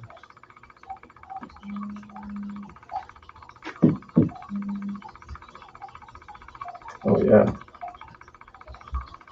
Will it be available, Wes, next week? Yes, yeah, we'll have it, like I said, my comments are already gone through, I just needed to confirm a couple things with my review, or otherwise I'd send them out today.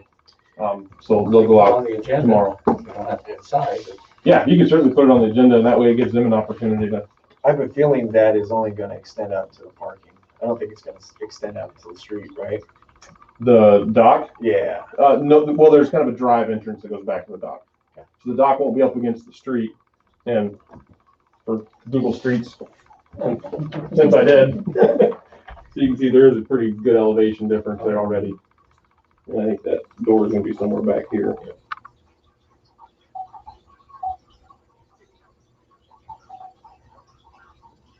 Yeah, the door and the ramp are on private property.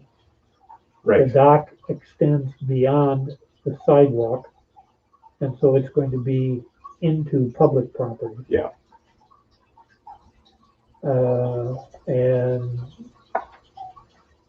the space there, occasionally, I've seen a full semi 53-foot trailer driving through the alley to make a delivery, but it's rare. It's usually box trucks. And what's the public purpose? Dropping off goods for the kids at school.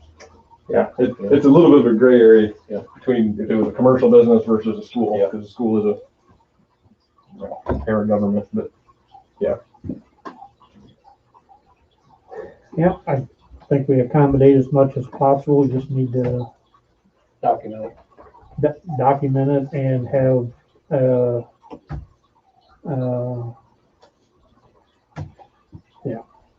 document all aspects of it. Yeah. That was all I had on my memo that we don't have covered elsewhere, so. Is Main Street ADA elsewhere? Have we heard back on the grant funding for that one? The ADA ramp? The last I heard on it was, they were all pissed that we asked, because it doesn't fit into economic development, and they were going to redo their rules and maybe unapprove the $3,500 that they approved. And I haven't heard back since then. So whether we get the grant or whether we don't get the grant, we should go ahead with the project. Yep. Well, it's ready to go. I think the only thing that I still owed you guys was maybe a list of contractors to send it to. Kind of waiting on if we knew we were getting the grant or not, but we can certainly get that to you if you want to farm it out regardless. I would say go ahead at this time. We were going to do it whether we got the grant or not. The grant was just helping us spread our limited funds, which are now more limited because of the $600 and some thousand on our front end. Pardon? Who were we getting the grant from? Is that the county? Yeah. Well, there's $1,800 too, wasn't there? Or am I getting the wrong number? Was that one that you filled out that we sent up there to them and they were gonna review it on one? Yeah, maybe that was 1,800. Oh, okay. Yeah, not because 1,800 was something. Yeah. The total project was 36, right? Sounds So about it would right. have been 18. Yeah. And now they wouldn't take that back, or they may have taken it back. Mm. I attended a Zoom meeting, and then they were going to discuss it next week. And I didn't get an invite to the meeting, so apparently. Yeah, I tried to get you that second. The county's probably ticked at me because I called them out during the duration when our $50,000 worth of radios didn't work, so I bet. They didn't work for us either. Yeah. But They're great. all the towers aren't up yet, right? They got temporary towers. They should have temporary towers up. Yeah. Yeah. Was the reason it didn't work was because they didn't have all the towers, or? I have no So idea. They tried to say it was infrastructure, but Before we leave formal reports, just going back to the EMS department, making sure that we get those reports, but sure Yes. he knows that. I sent him a text and he's gonna get those. A library as well, right? Yeah.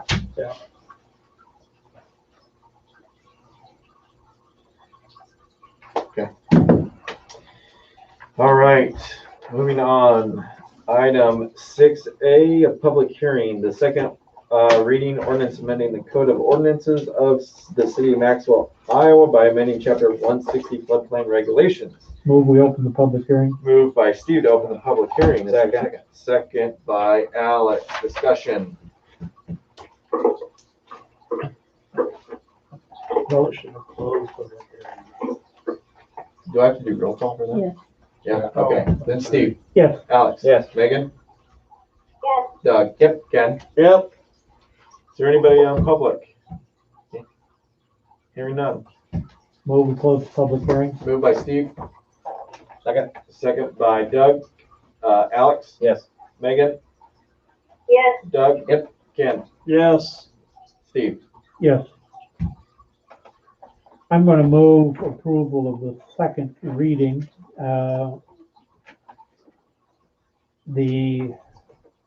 My fear is that and I'm not going to move that we waive the third,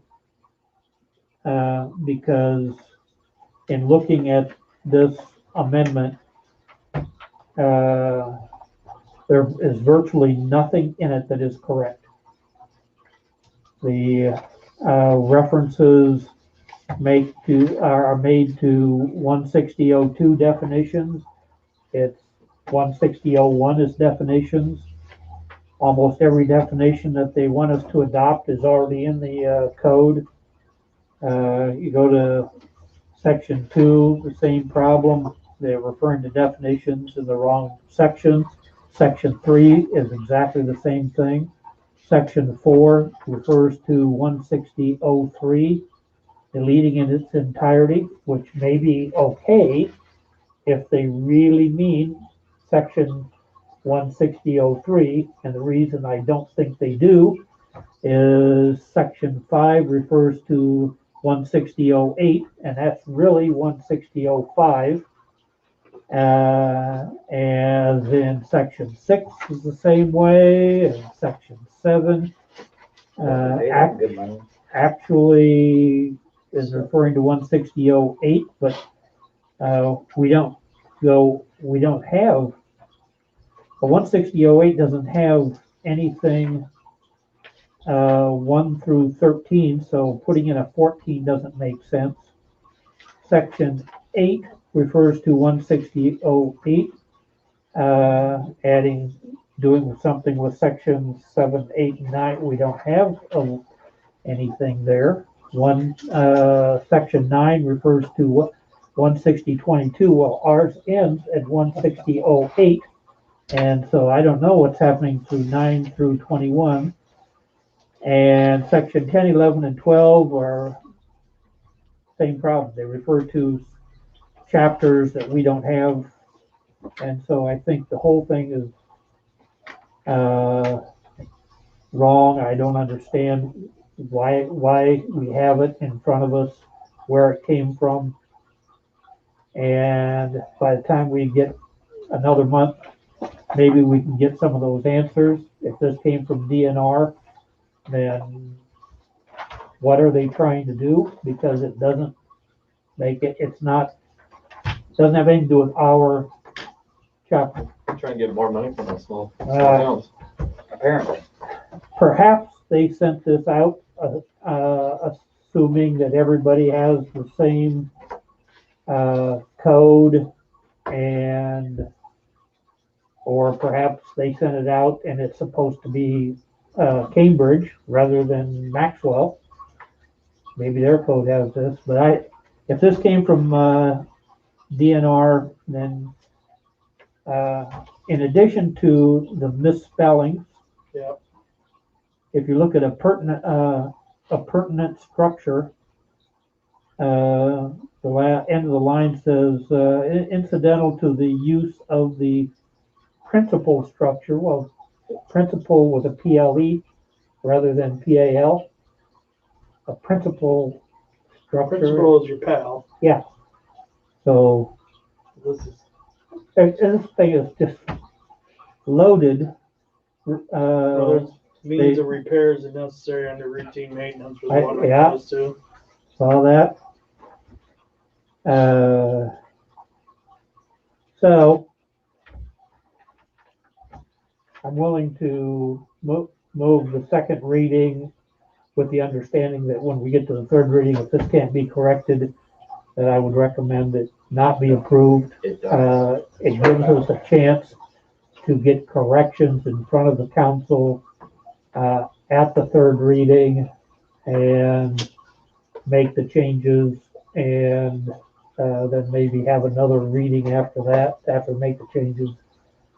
So keeps it alive For now. Yeah. For now. So that was a motion by Motion to approve the second reading Steve.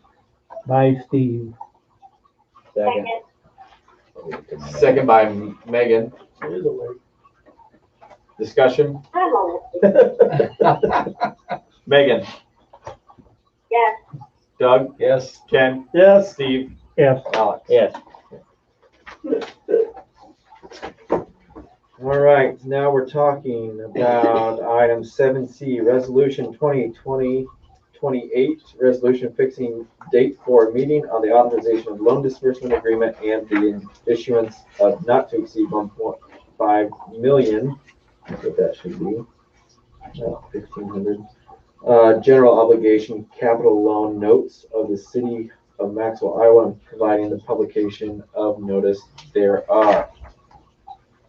This see that before you. I'm gonna have discussion, but I move approval of resolution, 2020-28. Moved by Steve, Second. second by Alex. Discussion. If you look at the agenda statement is that, we are doing a resolution, for an amount not to exceed 1.5 million. And you read the resolution and it's not to exceed 1.55 million, which exceeds 1.5 million. So I don't believe we can approve this resolution since it does not agree with our published statement of action. Okay, then we're off the schedule and we won't get it passed. It doesn't matter. Well, what is it, 1.5 or 1.55 million? Whatever's on the resolution, because that's what the bonds people did. That doesn't even say that. It's 15,000, 150,000. Is that a point zero? No. 1.5. Oh, and we're missing a zero? Yeah. Is it curable? Can we act on it anyway, Deb? I don't know. We have in the past with mistakes on the agenda. I know on the school side, I know it's a little bit different, but if you can explain why you're approving this and why there's an error, you can go ahead and do it with in the notes or in the meeting minutes. You're saying approve for 1.55 million general obligation capital loan, not to exceed 1.55 million.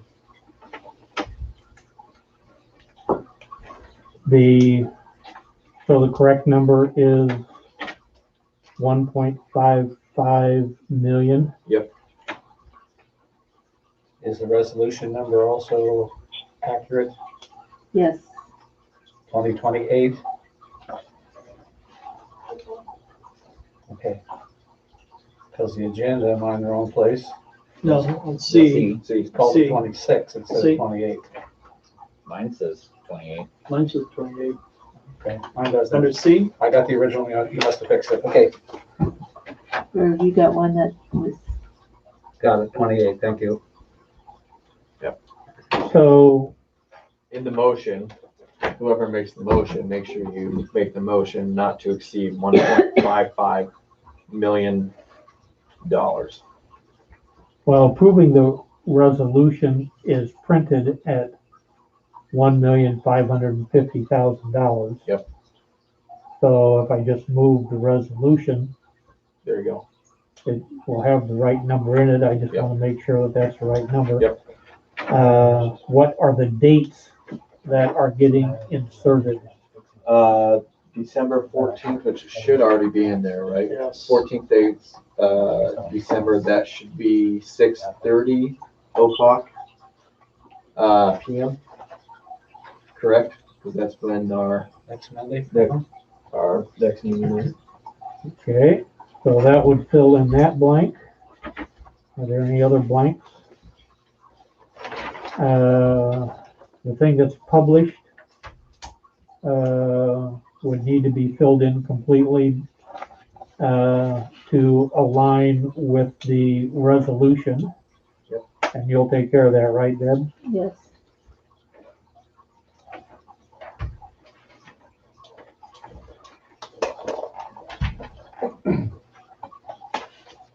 And I think that does it for that one. So, move the resolution. Moved by Steve, Second. second by Ken. Doug, Yes. Ken, Yes. Steve, Yes. Alex? Yes. Megan? Yes. Perfect.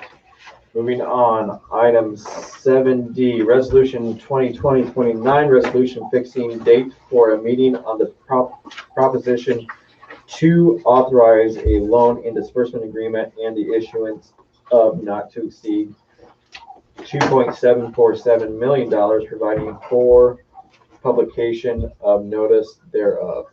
Move the resolution with the time at 6:30 PM. Second. Motion by Steve, second by Alex. Ken, Yes. Steve, Yes.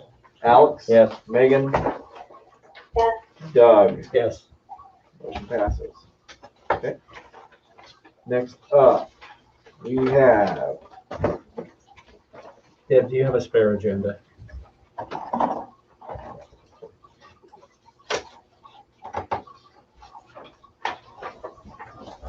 Thank you, Les. Mine went off track. discussion and action on scope of work for Sidwell property. So if you remember last meeting, you wanted me to reach out to Wes, so we could get a scope of work so we knew approximately how much money it would be to,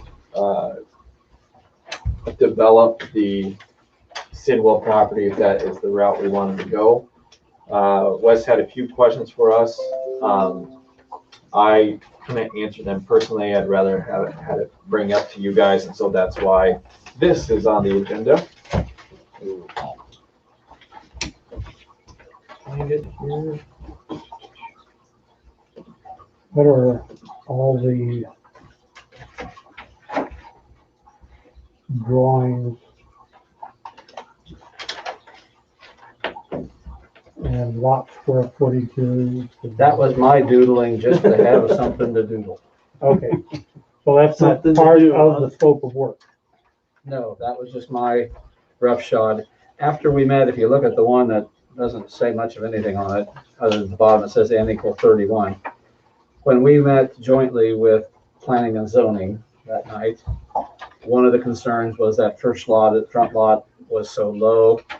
So I just did some doodling and said, okay, I put a big X through that front lot, and then I just moved the cul-de-sac a little differently. And by the time I was done, the right-hand side, I didn't do anything with, but on the left, we ended up with a couple more lots than original.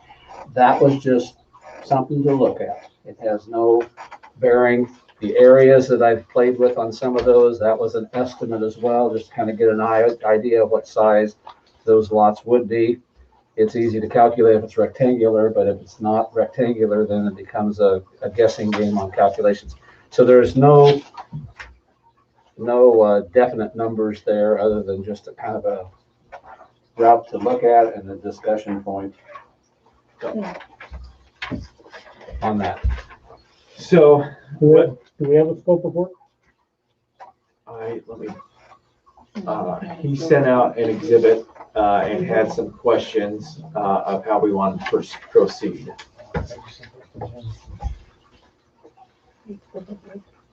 Yeah, oops, I just sent you there, stuff that I have to go through. You didn't forward it to me, so I didn't put it in the packet. Oh.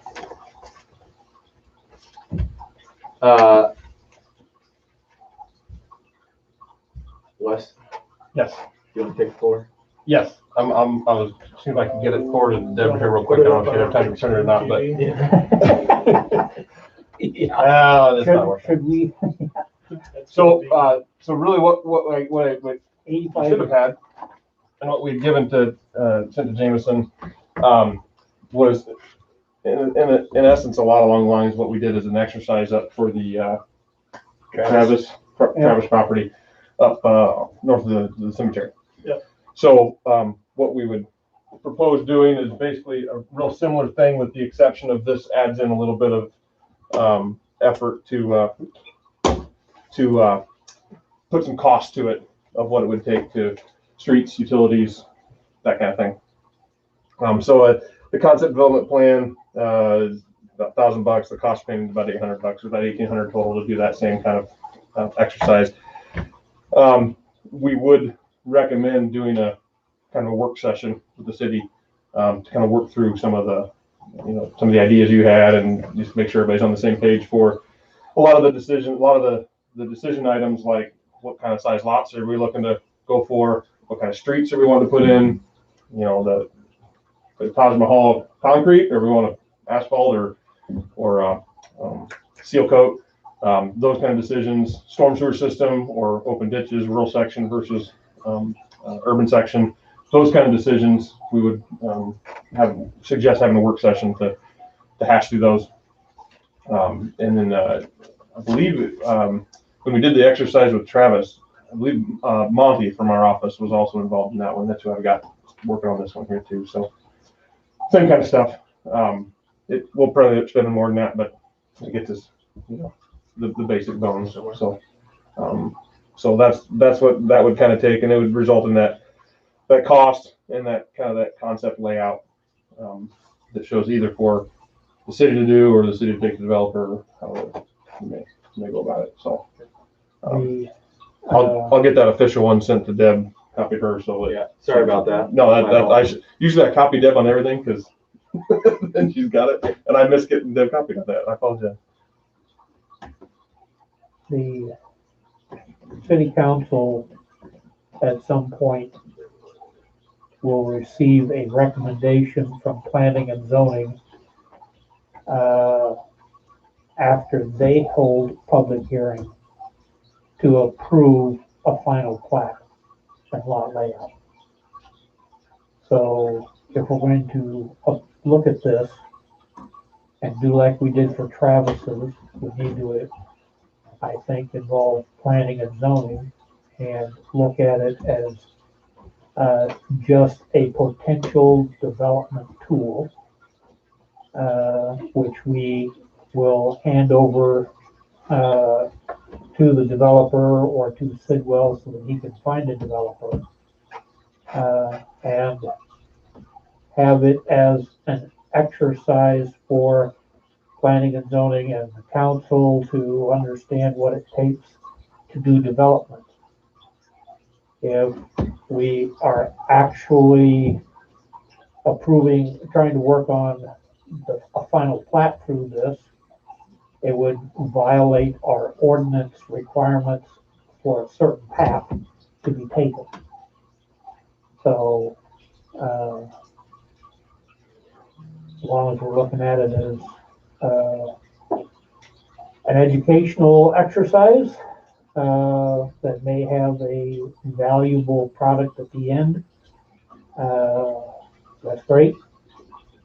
We will get the education, and it will be a public record then for anybody to have.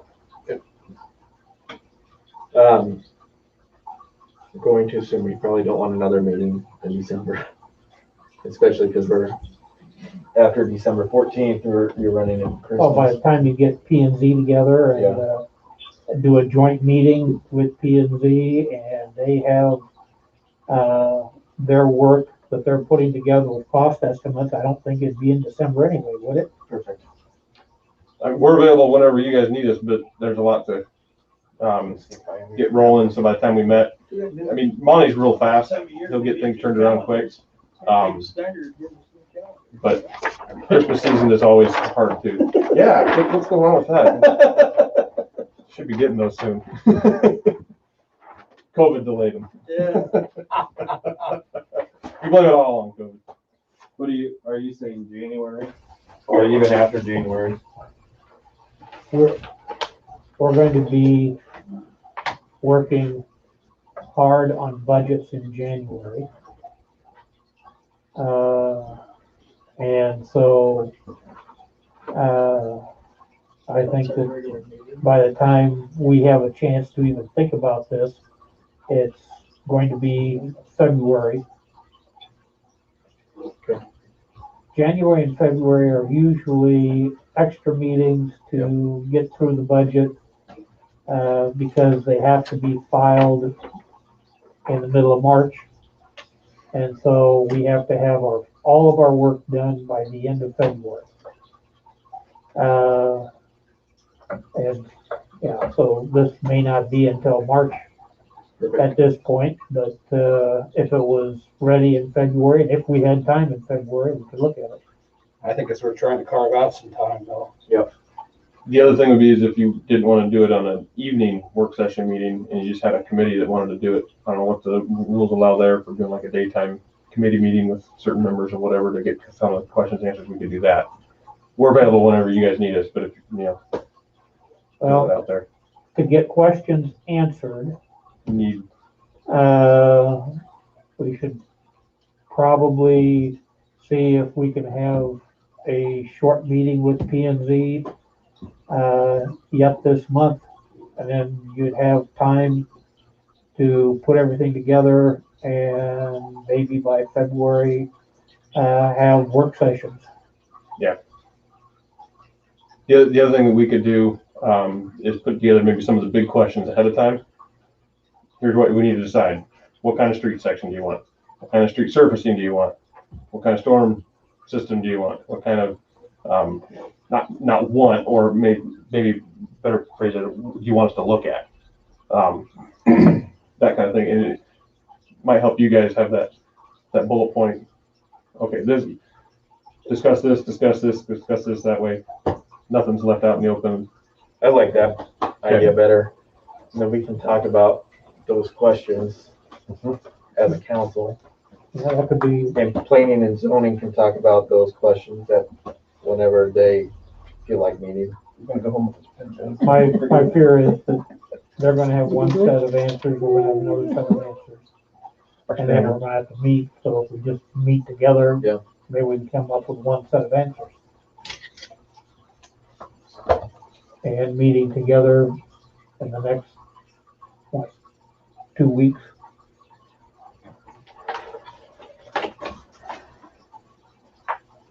That's December. Week and a half, This is us. yeah. So sometime between the 14th and the 23rd.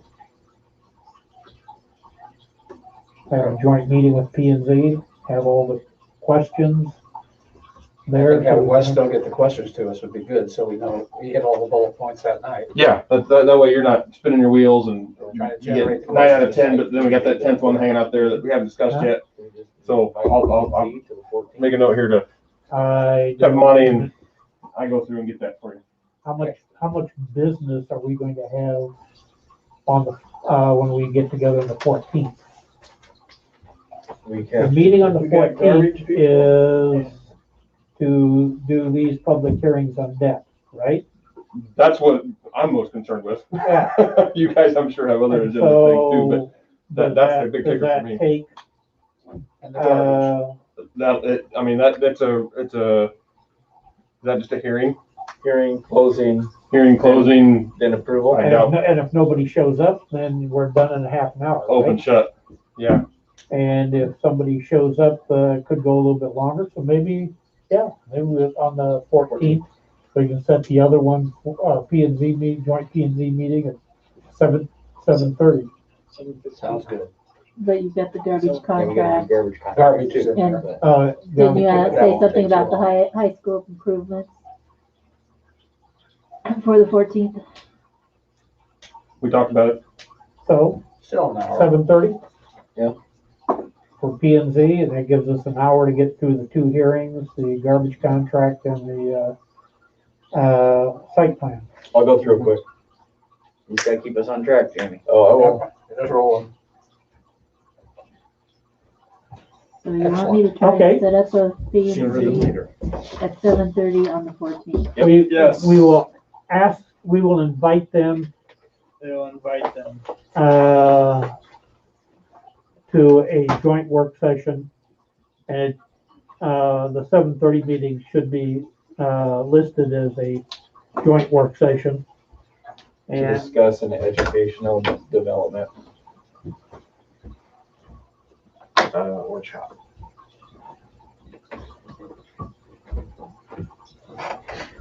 and then once we have that, you can do a scope of work. Well, we've got the Oh, scope. Yeah. So we have the scope right now. Okay. So that work session would fall underneath that scope. So do we need a motion? Well, we can do have a chance to review the scope of work and have it on the agenda next week also? Yeah. Okay. I'm catching up. Perfect. All right. Item 7F, discussion on Oaks property. I had Deb put this in here because I got some information that last week? Yep, I think it was last week.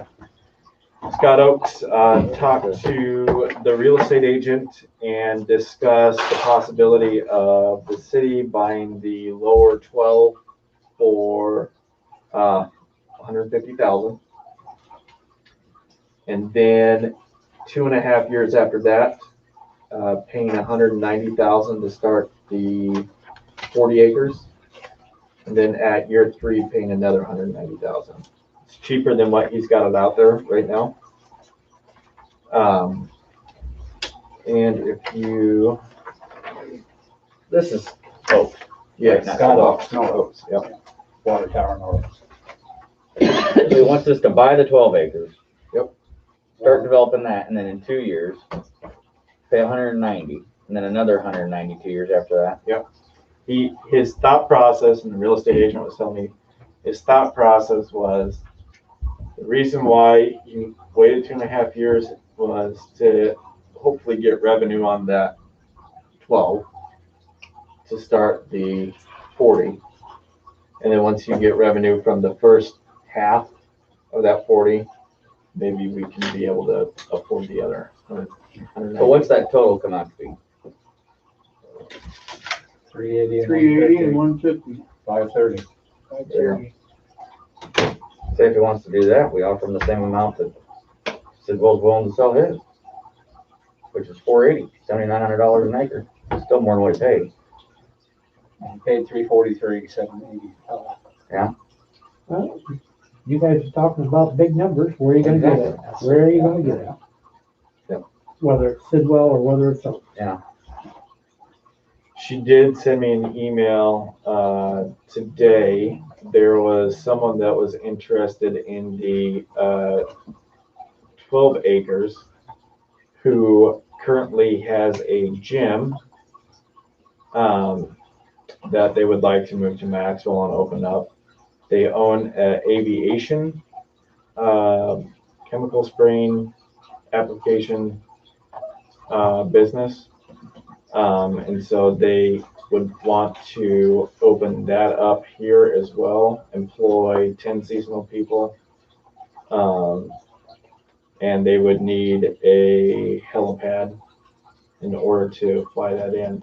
He wanted to buy those lots to build that on there. I told the real estate agent, I don't think that would go over very well. Well, not that area. For 12 acres. Yeah. It's R1. The lots that don't exist. Yeah. Yeah. You mean the development of it. The new airport behind Doug's house. Yeah. Landing strip. I think it's awesome that somebody wants to bring business here. Yeah. In order to even entertain that, we would have to amend the comprehensive plan, because the comprehensive plan shows that as residential, and this would not be a residential use. Right. And then we would have to rezone it. It would be, part of it would be residential use because he was wanting to build a house on it too. Yeah. The problem with that is then you just take away 52 acres of housing possibilities in town. Would it be wiser to maybe suggest, if he's wanting to do that, to look at the Sidwell property? It's closer to the lagoons for any. I thought about that too. We also have to keep in mind Sidwell's wishes were if he was going to sell the property, he doesn't want anybody to make a whole lot of money. He wants it to help the city. It's the same issue down there. Yeah. Have to amend the comprehensive plan. Yeah. Through public hearing. So is there still property that's out of the flood zone, and how many acres on the south side of Dollar General? So this was my other thought too when I got this information today, is that area that is south of Plunkett's, that ditch area, it'd have to be built up quite a bit, right? Can't do it because that is a water resource area for our water wells. Does the city have any other good sized chunks of land around? Do we want to get rid of any parks? But Plunkett owns, ground south of the, 210. Yeah. It's zoned M1. That's where I was it's thinking, in the, south of, it's in the floodplain, but, I was, you can certainly elevate it. there's I some, was told from Gary that none could be built. The only parcel that could be built on or built up would be the parcel that Dollar General bought. I thought there was some area south of the farm and to the, south of the farm up to the creek, still out of the flood zone area. I don't know how many acres that is. I know that it drops off suddenly And I know that. and you go around the curve. Jill would be in here. Extremely fast. Extremely fast and upset. If I know, I'm just saying that's where I know there's some property, but The problem, here's my issue, right? The fact that we serve on a city council that is for the betterment of the community, right? Yep. The betterment of the community is that, not having any housing and not, bringing any business in because we're not trying? Or is it, attempting everything we can to make this place a welcoming place to bring in business and housing? You get what I'm saying? I care less about bringing in new businesses than I do about the current residents and what their concerns are. And if you put a heliport or some business up in the residential area, you're going to have nothing but problems in the future. If everybody's willing to have it there and go through the process of approval, then great. I would agree with you on that, having, and that's what I told her, having that business in that, somewhere in that 52 acres, I think it's dang near impossible with the plan that we have in place to develop all that, right? Sidwell property is almost the perfect area for something like that, but then again, housing. I want to be able to, this is probably not the consensus of the council. I want to be able to bring in new businesses to Maxwell, employ more community people, and just like this guy says, I mean, he says he will create jobs in Maxwell. They currently employ 10 seasonal workers. This guy's a combat vet, and his wife is a pediatric nurse. I think both of those things are things that are great assets to this community. Who owns the property right south of you, Ken? Plunkett. So that's up on a hill, and it may not be in the city right now, but certainly could be incorporated. And if you're talking about one house and one business and needing X number of acres, maybe Plunkett would be willing to sell. We don't own any property that we could gift. And so I don't see it an issue of city council being obstructionist.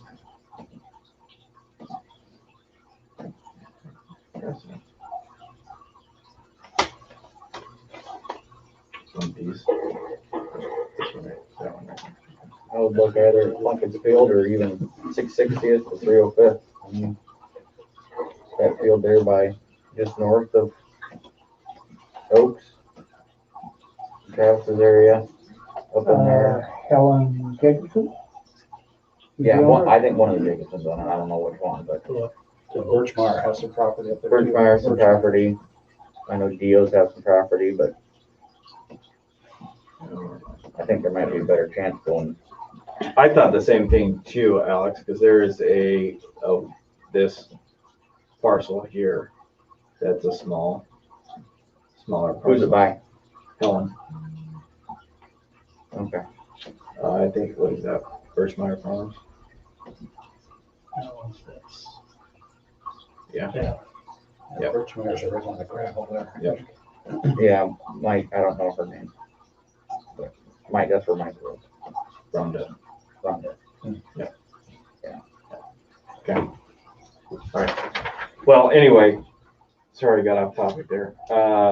So that is the latest on the Oaks property. If we're interested, we're not going to be able to afford all 52 acres. Was my deal. And to put us on a contract like that keeps us into that, so we would have to buy that extra 100, what is that, 190 every 2 years. So to me, I feel like that might be out. Yeah, I don't see that as Let's talk about the first piece. How much did it cost? When he bought it, No, that What's he's he want willing for to it? sell it to us to. 150. Okay. But that 150 is contingent on the 40. Let's assume. Yep. That it's not. Okay. Okay. So where are we getting 150? Let me pull up our budget report here. Because we talked about this 2 weeks ago. And once we identify the 150, where are we going to get the $2 million to develop it?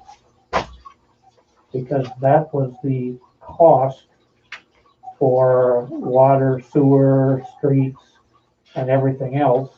For the front 12, 2 million for the front 12. I think it was a $2 million, $1.5 million, or some number like that. So owning it is one question, and then what are we doing with it is the other. And if we own it, then maybe we could certainly offer it to a developer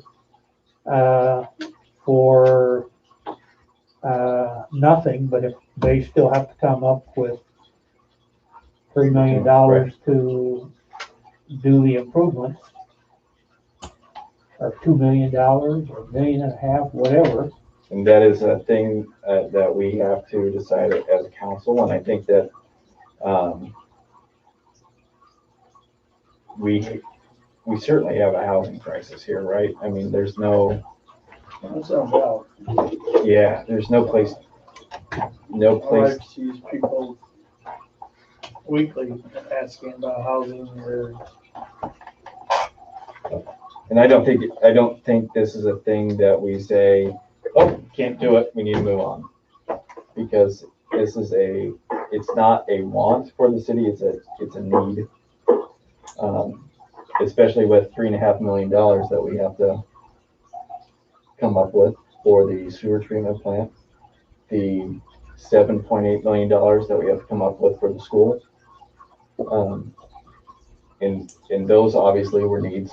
So do we get a letter put together or some type of deal and send it out to developers, asking them? We did that once. And how'd that go? Didn't get any, well, we got a few responses, none of them came through. We had one, it was bought for a day by a developer, and then they came back and took it away. So I don't know if that response was because they found out that it was already, quote, sold, or if it was just the area. But we're at a point now, 1,000 jobs and I know I'm beating a dead horse when I say this, but 1,000 jobs in Bondurant, 300 jobs in Nevada, people wanting to get out of places like Bondurant and go to a smaller community, go make sure that their kids have the opportunity to play on the field or on the court. They want to feel that community involvement. You have thousands of people that come in on Sundays just for a market, you know? I mean, what's going to be our game plan? And we got a hospital that's putting, investing in us. $1 million into our downtown. I think it's a good idea, but what you just said was this town's gonna incur a $10 million increase on its citizens, correct? Yep. So, do you think it's the right time for the city to go out and invest another $3 million into something for its citizens to have to pay for? That's essentially where the money comes from. And we don't have any way of coming up with that 3 million. We can't do a GO bond. We can't, there's no revenue bond that could be applied to it. We don't have the cash on hand. And even if we did, I think it would be mismanagement on a grand scale to take $3 million and stick it into a Piece of ground. piece of speculative venture. But let's go back a little bit. We're not putting $3 million into a piece of ground right away, right? You're only putting either a 150,000 or what was it, 206. 206 in a piece of ground. Then you can market the hell out of it to. It's been marketed for over a year with rezoned lots. It's been on the market. It's been on the market, but how long has it been marketed, right? That would be a question for the realtor, Scott Oak. But what you're asking is from Scott Oak's liability, the city to take over that liability. Which if we were at a better spot, I would agree. We absolutely need houses. I agree with that 100%. We need businesses. But we have a lot of money going out in the next 12 months. Nobody, I mean, the only people that have really built a house here is Kenny Musburger, the fourplex.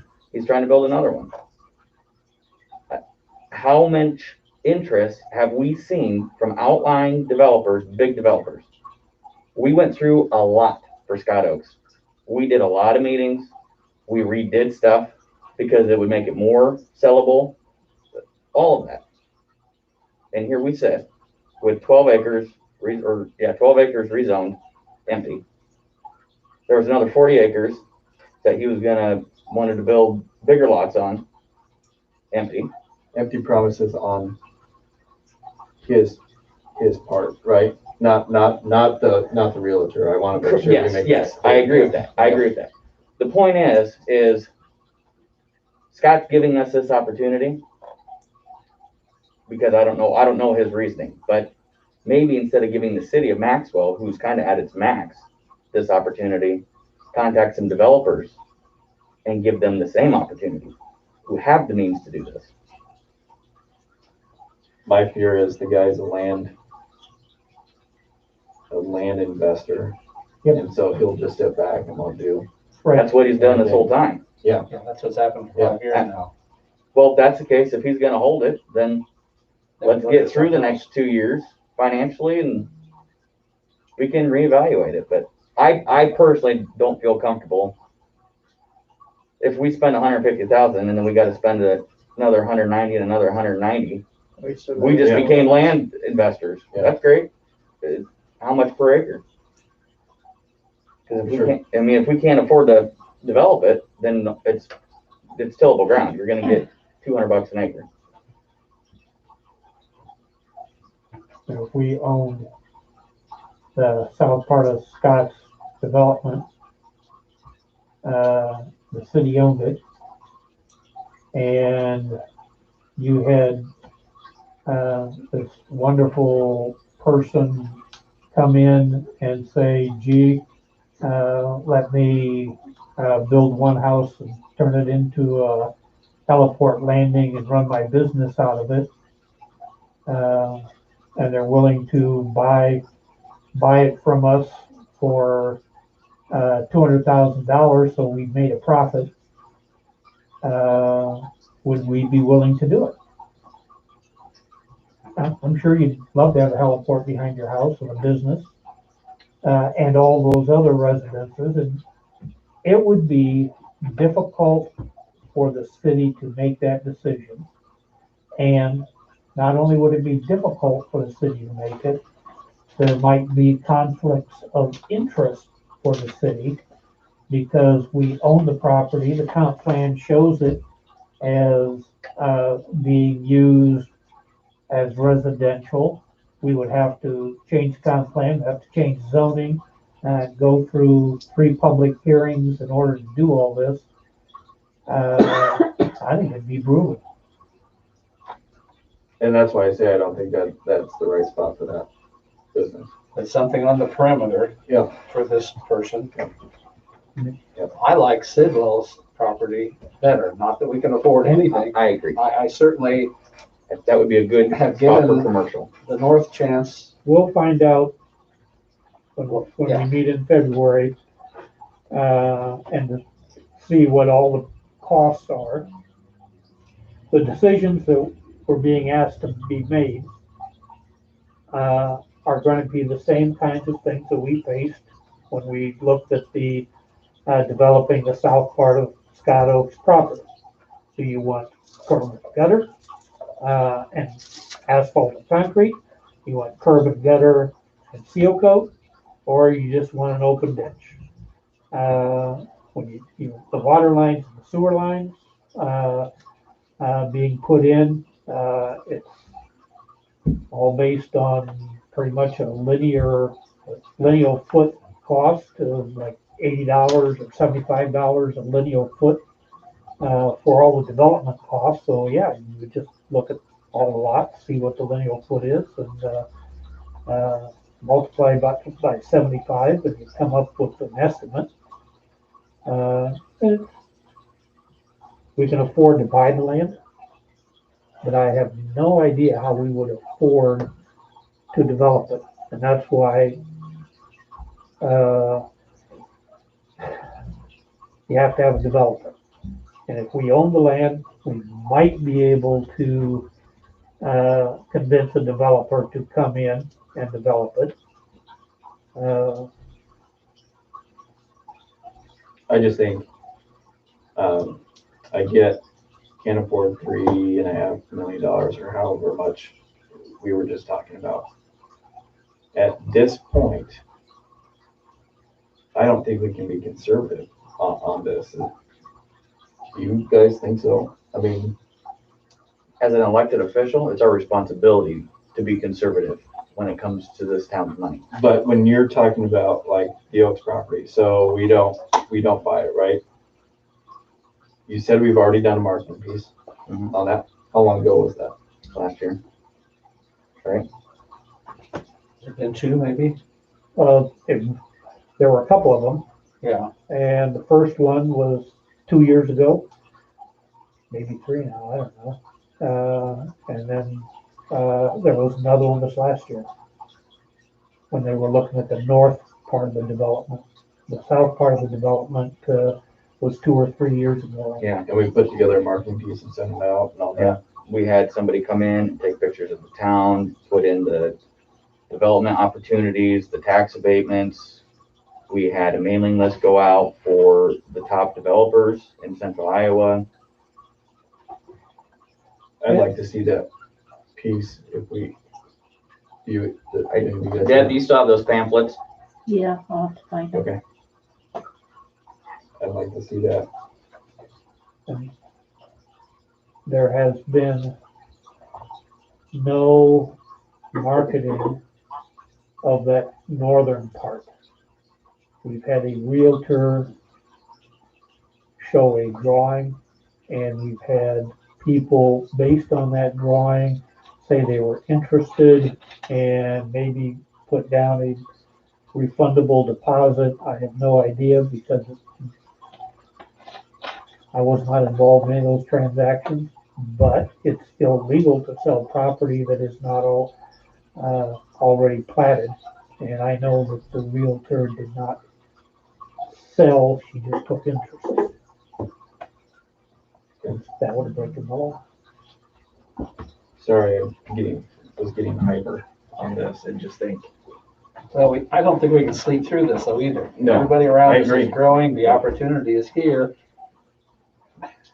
We gotta find a way. You gotta find a happy medium. Yes. I agree. And if we can't find a developer interested in this town, our focus should be on trying to woo a developer. You know, and the other thing we got to think about is this is my feeling about those upper lots and stuff. We don't need small farms. I think you can put more, I think we can put more lots up there, make it a little smaller than what it is. We don't need 2-3 acre lots. And we need to really just look at getting some housing, cheaper housing in here or something. I realize that Wolf Creek area is a really nice area and everything. Those lots are way big. We can probably make the ones that butt up to the Rook Creek a little bit bigger, but I just. Rock Creek? Or Rock Creek, I'm sorry, Rock Creek. Outlaws. Yeah, thank you.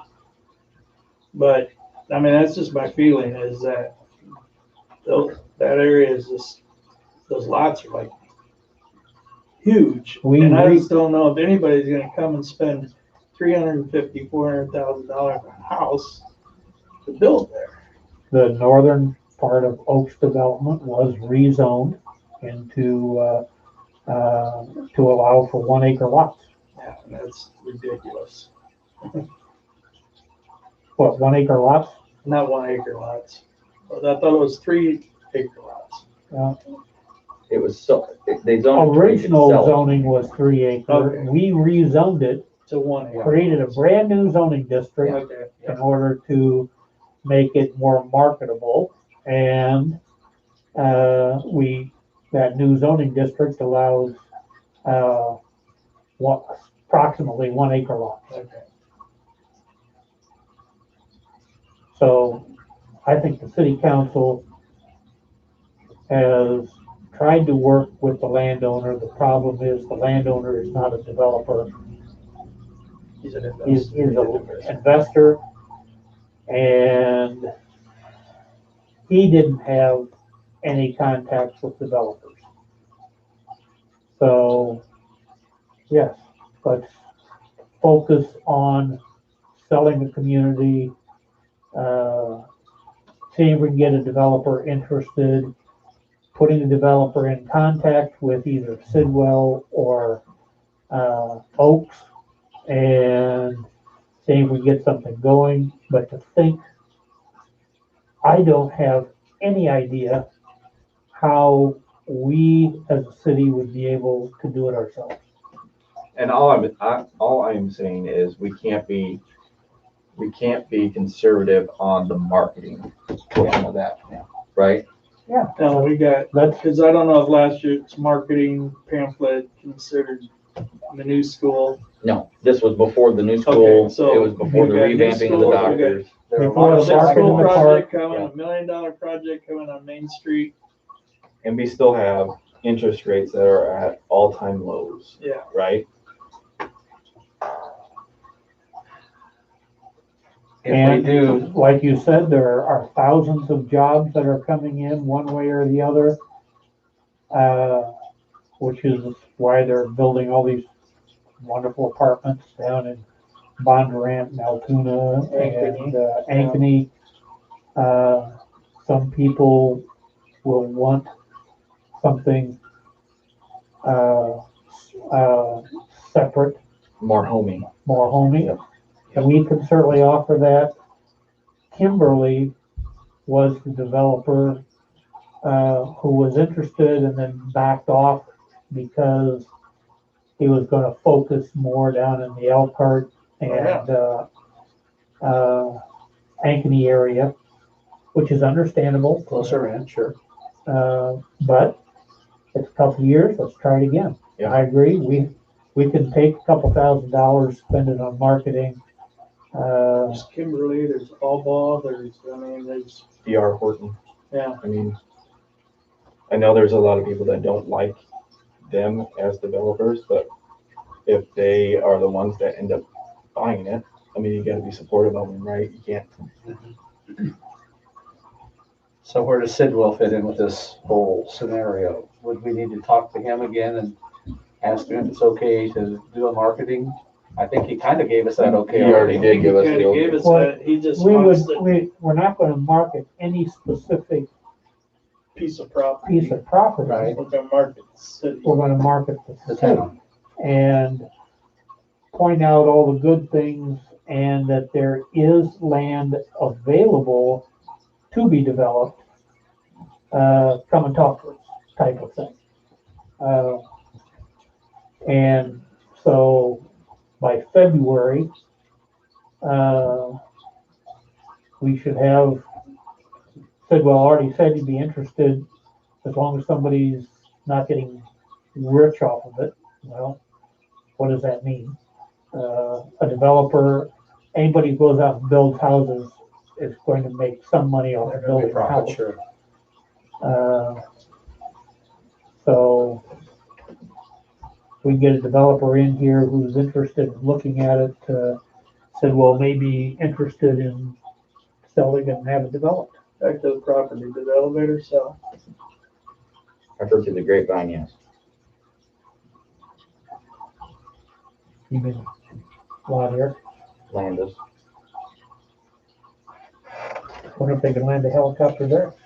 That's what I. Probably not, I now thought with the about trees and the power lines and everything. We got chainsaws. Yeah, but he's a combat vet. He's probably landed in a lot worse places. Probably landed on top of the grain bin. It is zoned industrial. However, it's sold, so.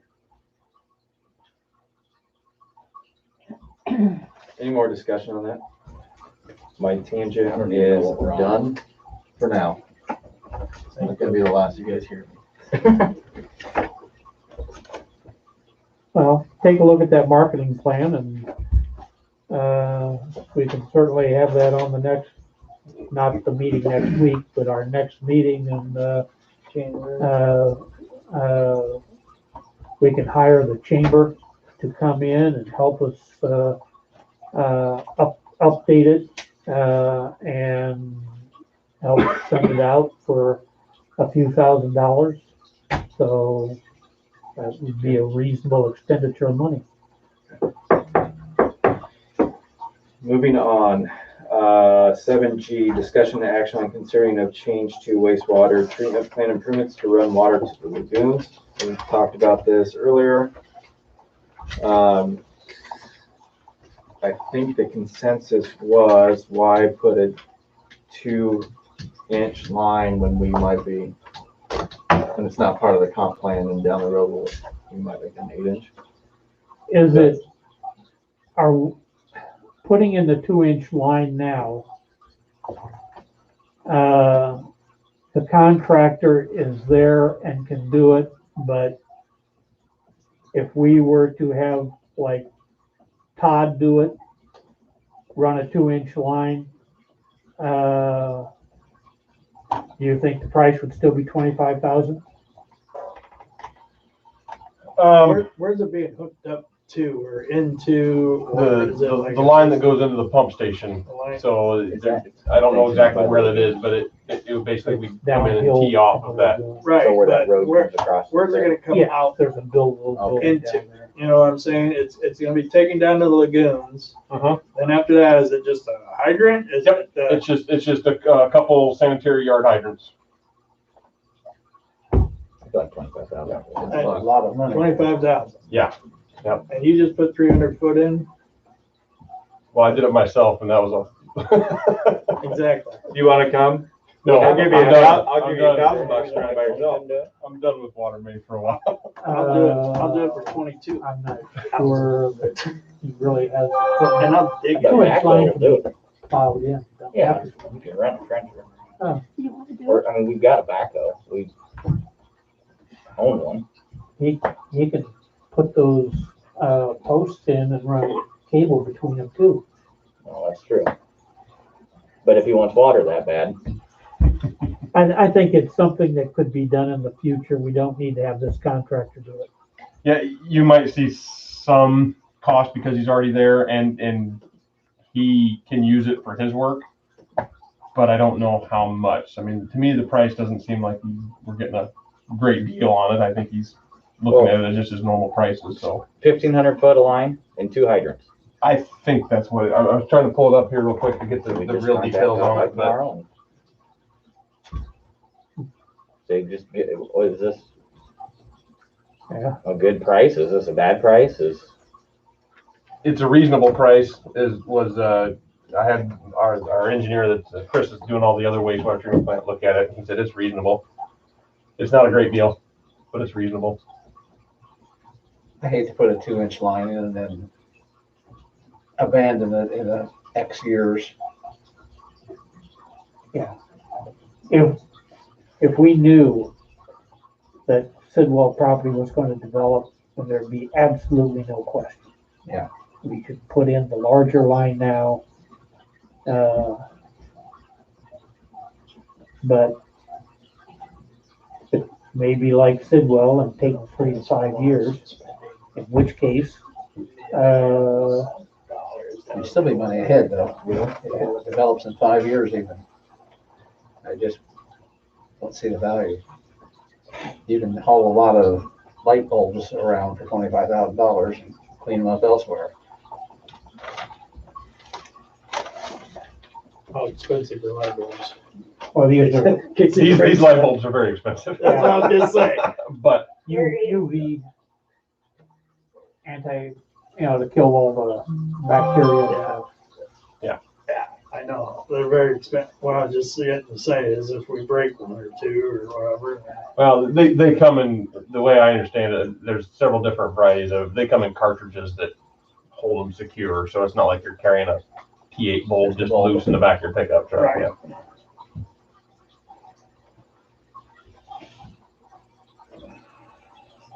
Thoughts? Any other thoughts? Move that we defer on the water at this time. Moved by Steve. Second. Second by Alex. Discussion. Hearing none. Steve? Yes. Alex? Yes. Megan? Yes. Doug? Yes. Ken? Yep. Okay. In front of you, you have liquor licenses. Move to approve 7H. liquor license. Second. Moved by Steve, second by Ken. Discussion. Hearing none. Alex? Yes. Megan? Yes. Doug? Yes. Ken? Yes. Steve? Yes. Discussion and action on fence and backstop proposals. I move that it be received and filed and considered by the park department, the parks committee, once they start having meetings. Okay. And if it needs to be added to our 21-22 budget, have it come back at that time. Okay. Moved by Steve. Second, but then I want to discuss it. Second by Doug. Discussion. Would it be wise to get a second bid? Is there a dollar limit that we should get a second bid? I know the school has if it's over so many $1,000s, it has to be. I think ours is like 25,000. Oh, it's that high? Okay. I wasn't sure what ours was. I wonder if we settled on one. Not that I have anything against them. What is it? What? Dollar amount before we have to go out for bid? 25,000. You got a good memory. The one for the Legion Park also includes the fencing along the trail that the DNR is asking that we replace because the wind has pushed it over. It's become dangerous. Along the trail by the overpass? Probably the bridge, yeah. Is that an insurance claim they make? Yes, I think we need to do that. The deferral is only going to be until we can figure out whether it's going to be a next year's budget or this year's budget. Okay. So I don't think there's a problem with waiting until January. I'm also going to put it to D to put it in the FEMA since it was pushed over by the wind. Perfect. Sure. Yep. So. Yes. That's a great idea. Thank you. Any other discussion? Hearing none. Megan? Yes. Doug? Yes. Ken? Yep. Steve? Yes. Alex? Yes. Discussion and action on complaints and nuisances. Do I have any complaints? we have any? I did send, Doug gave me some complaints. I did send 4 letters out. Yeah, 4 letters. I haven't heard anything back. We have on Main Street, across from Huggins, a little bit further north. It's moved tonight. Okay. The boat's gone, but Well, another trailer's there. The trailer's gone tonight too. I didn't know there was a boat there. There's a pickup and a trailer. The trailer was gone tonight. Yep. I looked hard. That's where there's a little boat parked there for like 2 weeks. Oh, Yeah, okay. it was gone 2 weeks ago. Yeah, okay. I'm keeping an eye on it. I was gonna put a ticket on it this It's morning, gone. but it was gone. It is gone. Because that was gonna be a comment to the police officer, because they did tell us they were gonna do that, and I said, So what's stopping them from moving it one night and then putting it back another? Keep it there for 72 hours, move it, bring it back. Nothing. they could. Most people though don't want to have to hook a trailer up and move it back and forth all the time. It's just their inconvenience. Yep. Now, what about on the south side of 4th Street? Perry's, old house. Straight west of the gym. Yeah, you have, a trailer full of steel that's been there for a couple years A snow blade, and a snow blade, all and it's all on city parking. stored on city parking. You could send them a letter. I don't think that's the first time.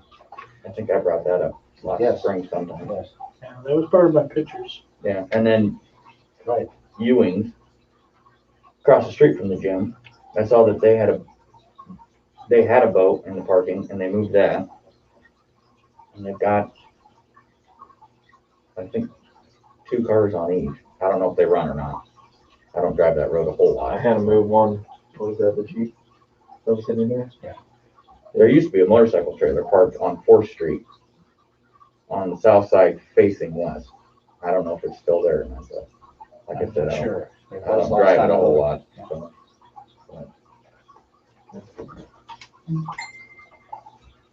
Any others? Hearing none.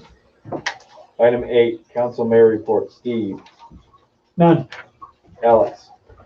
Last council meeting, it was, I believe, Mom, Nancy, brought up if anybody been in contact with Cambridge. Have we, with the, talking about responding, if what they were wanting for financial compensation or anything like that? No, Shelby asked me yesterday. Okay, So, I believe that was for you and Ken to do. I believe it was specifically asked Jamie to do it, was it? but it doesn't I matter don't who. remember. I had it on a list that was you and Ken. Oh, well. Mom told me Because she you emailed guys were the mayor. Representatives for fire and EMS. So then who do we contact at Cambridge? Do we need to contact city council, mayor, city clerk, or EMS chief? I would say EMS chief. Which is, do we know? I have no clue. Ask your mom. We can find out. Is the city doing snow removal for like the, elderly? Yes. We are doing that? Yes. Okay, They were supposed to sign up by the end of October. okay. Well, my neighbor's husband just passed. We allow late signups. Yeah, so she had said that she signed up. I told her I would just double check. So, in years past, I know Who's your neighbor? Dick Burns. Yeah, he signed up. Yeah. Or she signed up. Yep. What's the requirement? Is it 1 inch, 2 inch For what? for the city to go out and do the sidewalk? Doors. Packet. You mean for the elderly? Mm-hmm. I think we go out and clean it just like any other property owner. I don't think there's, Years past, it hasn't. There's been times before where the city didn't go out and move snow on the streets. but Sidewalks didn't we've get done. upgraded their snow removal stuff. And so my expectation would be, and I don't know what your expectation is or the rest of council, but my expectation is if we say we are going to remove snow for the elderly, then we remove, it doesn't mean we go out there and brush off any dusting. Correct. But we would go out there if there is a significant snow and remove it just like any other property owner would.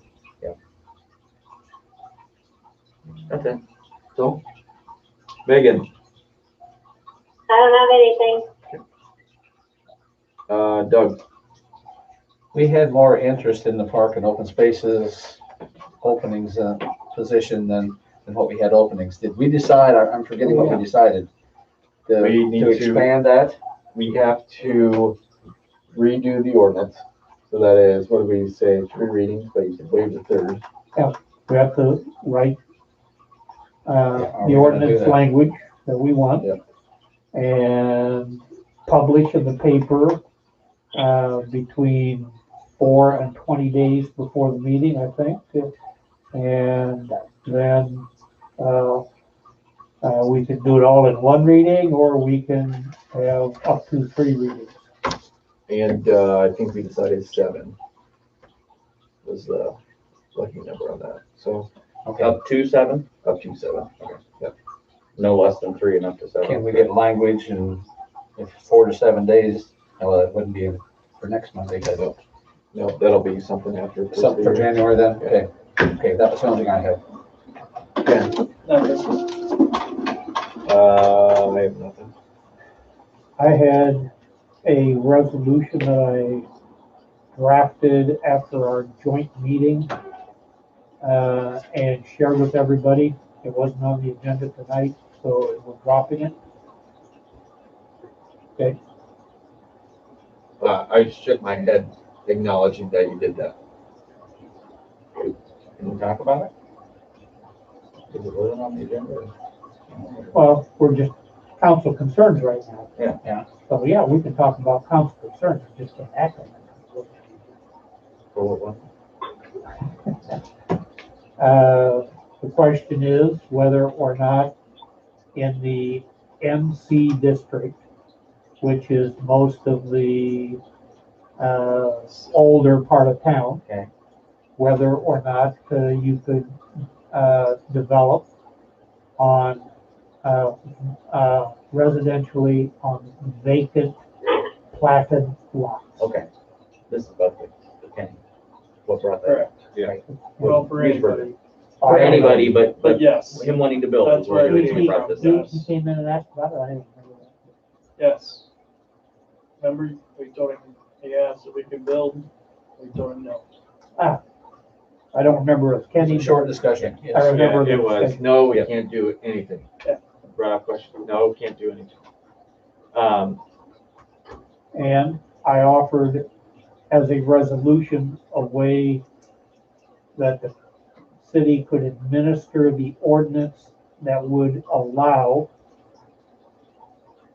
the development.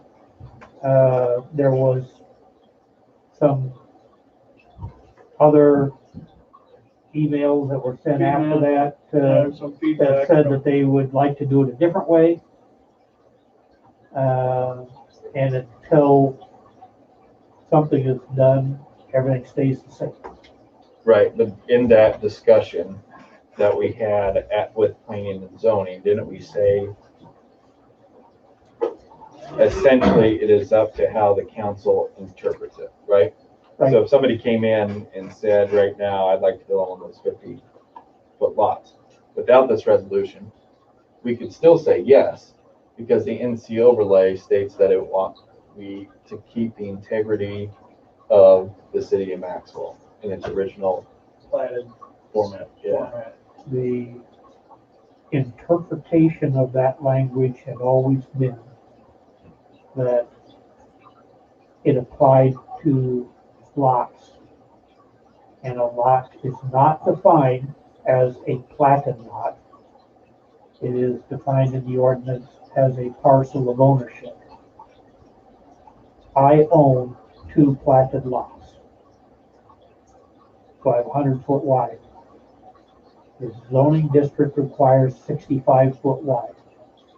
If I was to divide my parcel, my lot, into 2 lots, I could only do that if both of them are 65-foot wide, or if One of them is less than, one of them is a 65-foot wide, which would mean the other one would be 35-foot wide, and I sold it to my neighbor to the north or whatever, because it would not be developable because it's too narrow. That's the way the ordinance has been interpreted for the last 20-some years. And the council could certainly look at that, the way the ordinance is read, and say, we are going to do a different interpretation without doing it by resolution. I think we would end up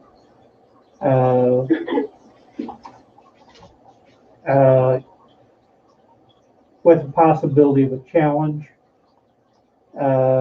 if we were to allow building on a 50-foot wide lot. Simply because that had not been the way it was done in the past. I think a resolution clarifies. So you're not saying that this resolution is making this, you're not saying that if we don't do this, it can't happen. You're just saying that's how it was interpreted in the past, right? The resolution lines it out so that this is the way the council has to read the NC overlay district, correct? That instead of doing it the way we did in the past, that this other way of doing it, which would allow development on 50-foot wide lots, is another viable interpretation of the ordinance, and that's what the council is going to do into the future. And I think the majority of us were in agreement with that, correct? Right? Megan, you were there, right? Yeah. Okay. So this is going to be a quick action item.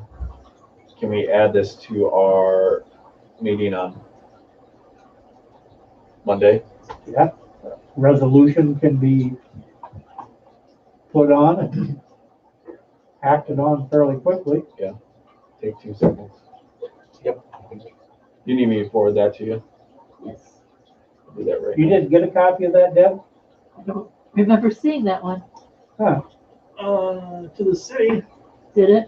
I'll forward, November 18th. I'll forward it to you anyway. That way it's at the top of your email list. You just like ignoring me, Deb. I did. Jeez. That was a payroll. All mail That from was a Steve payroll goes- billing day. All mail from Steve goes to the junkyard. Yeah. Oh, no, it's Steve, he's back.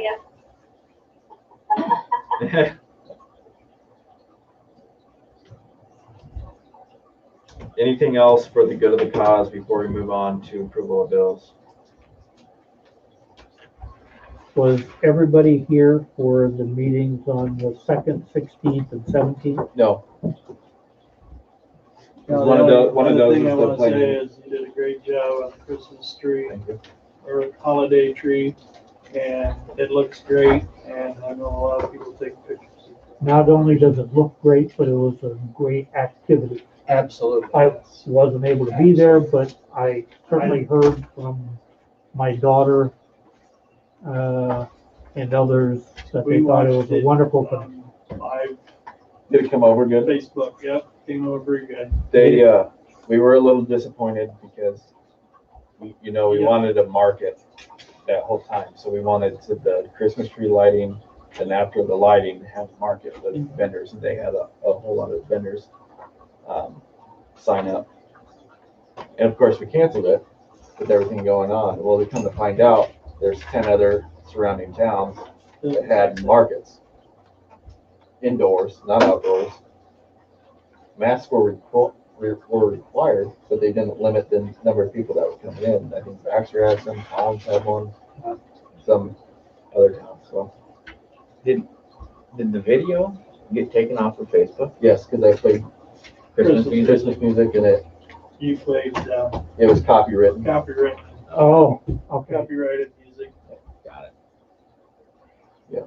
You can play snippets and get by with it a little bit, but otherwise, Now you can pay or you can to- sing.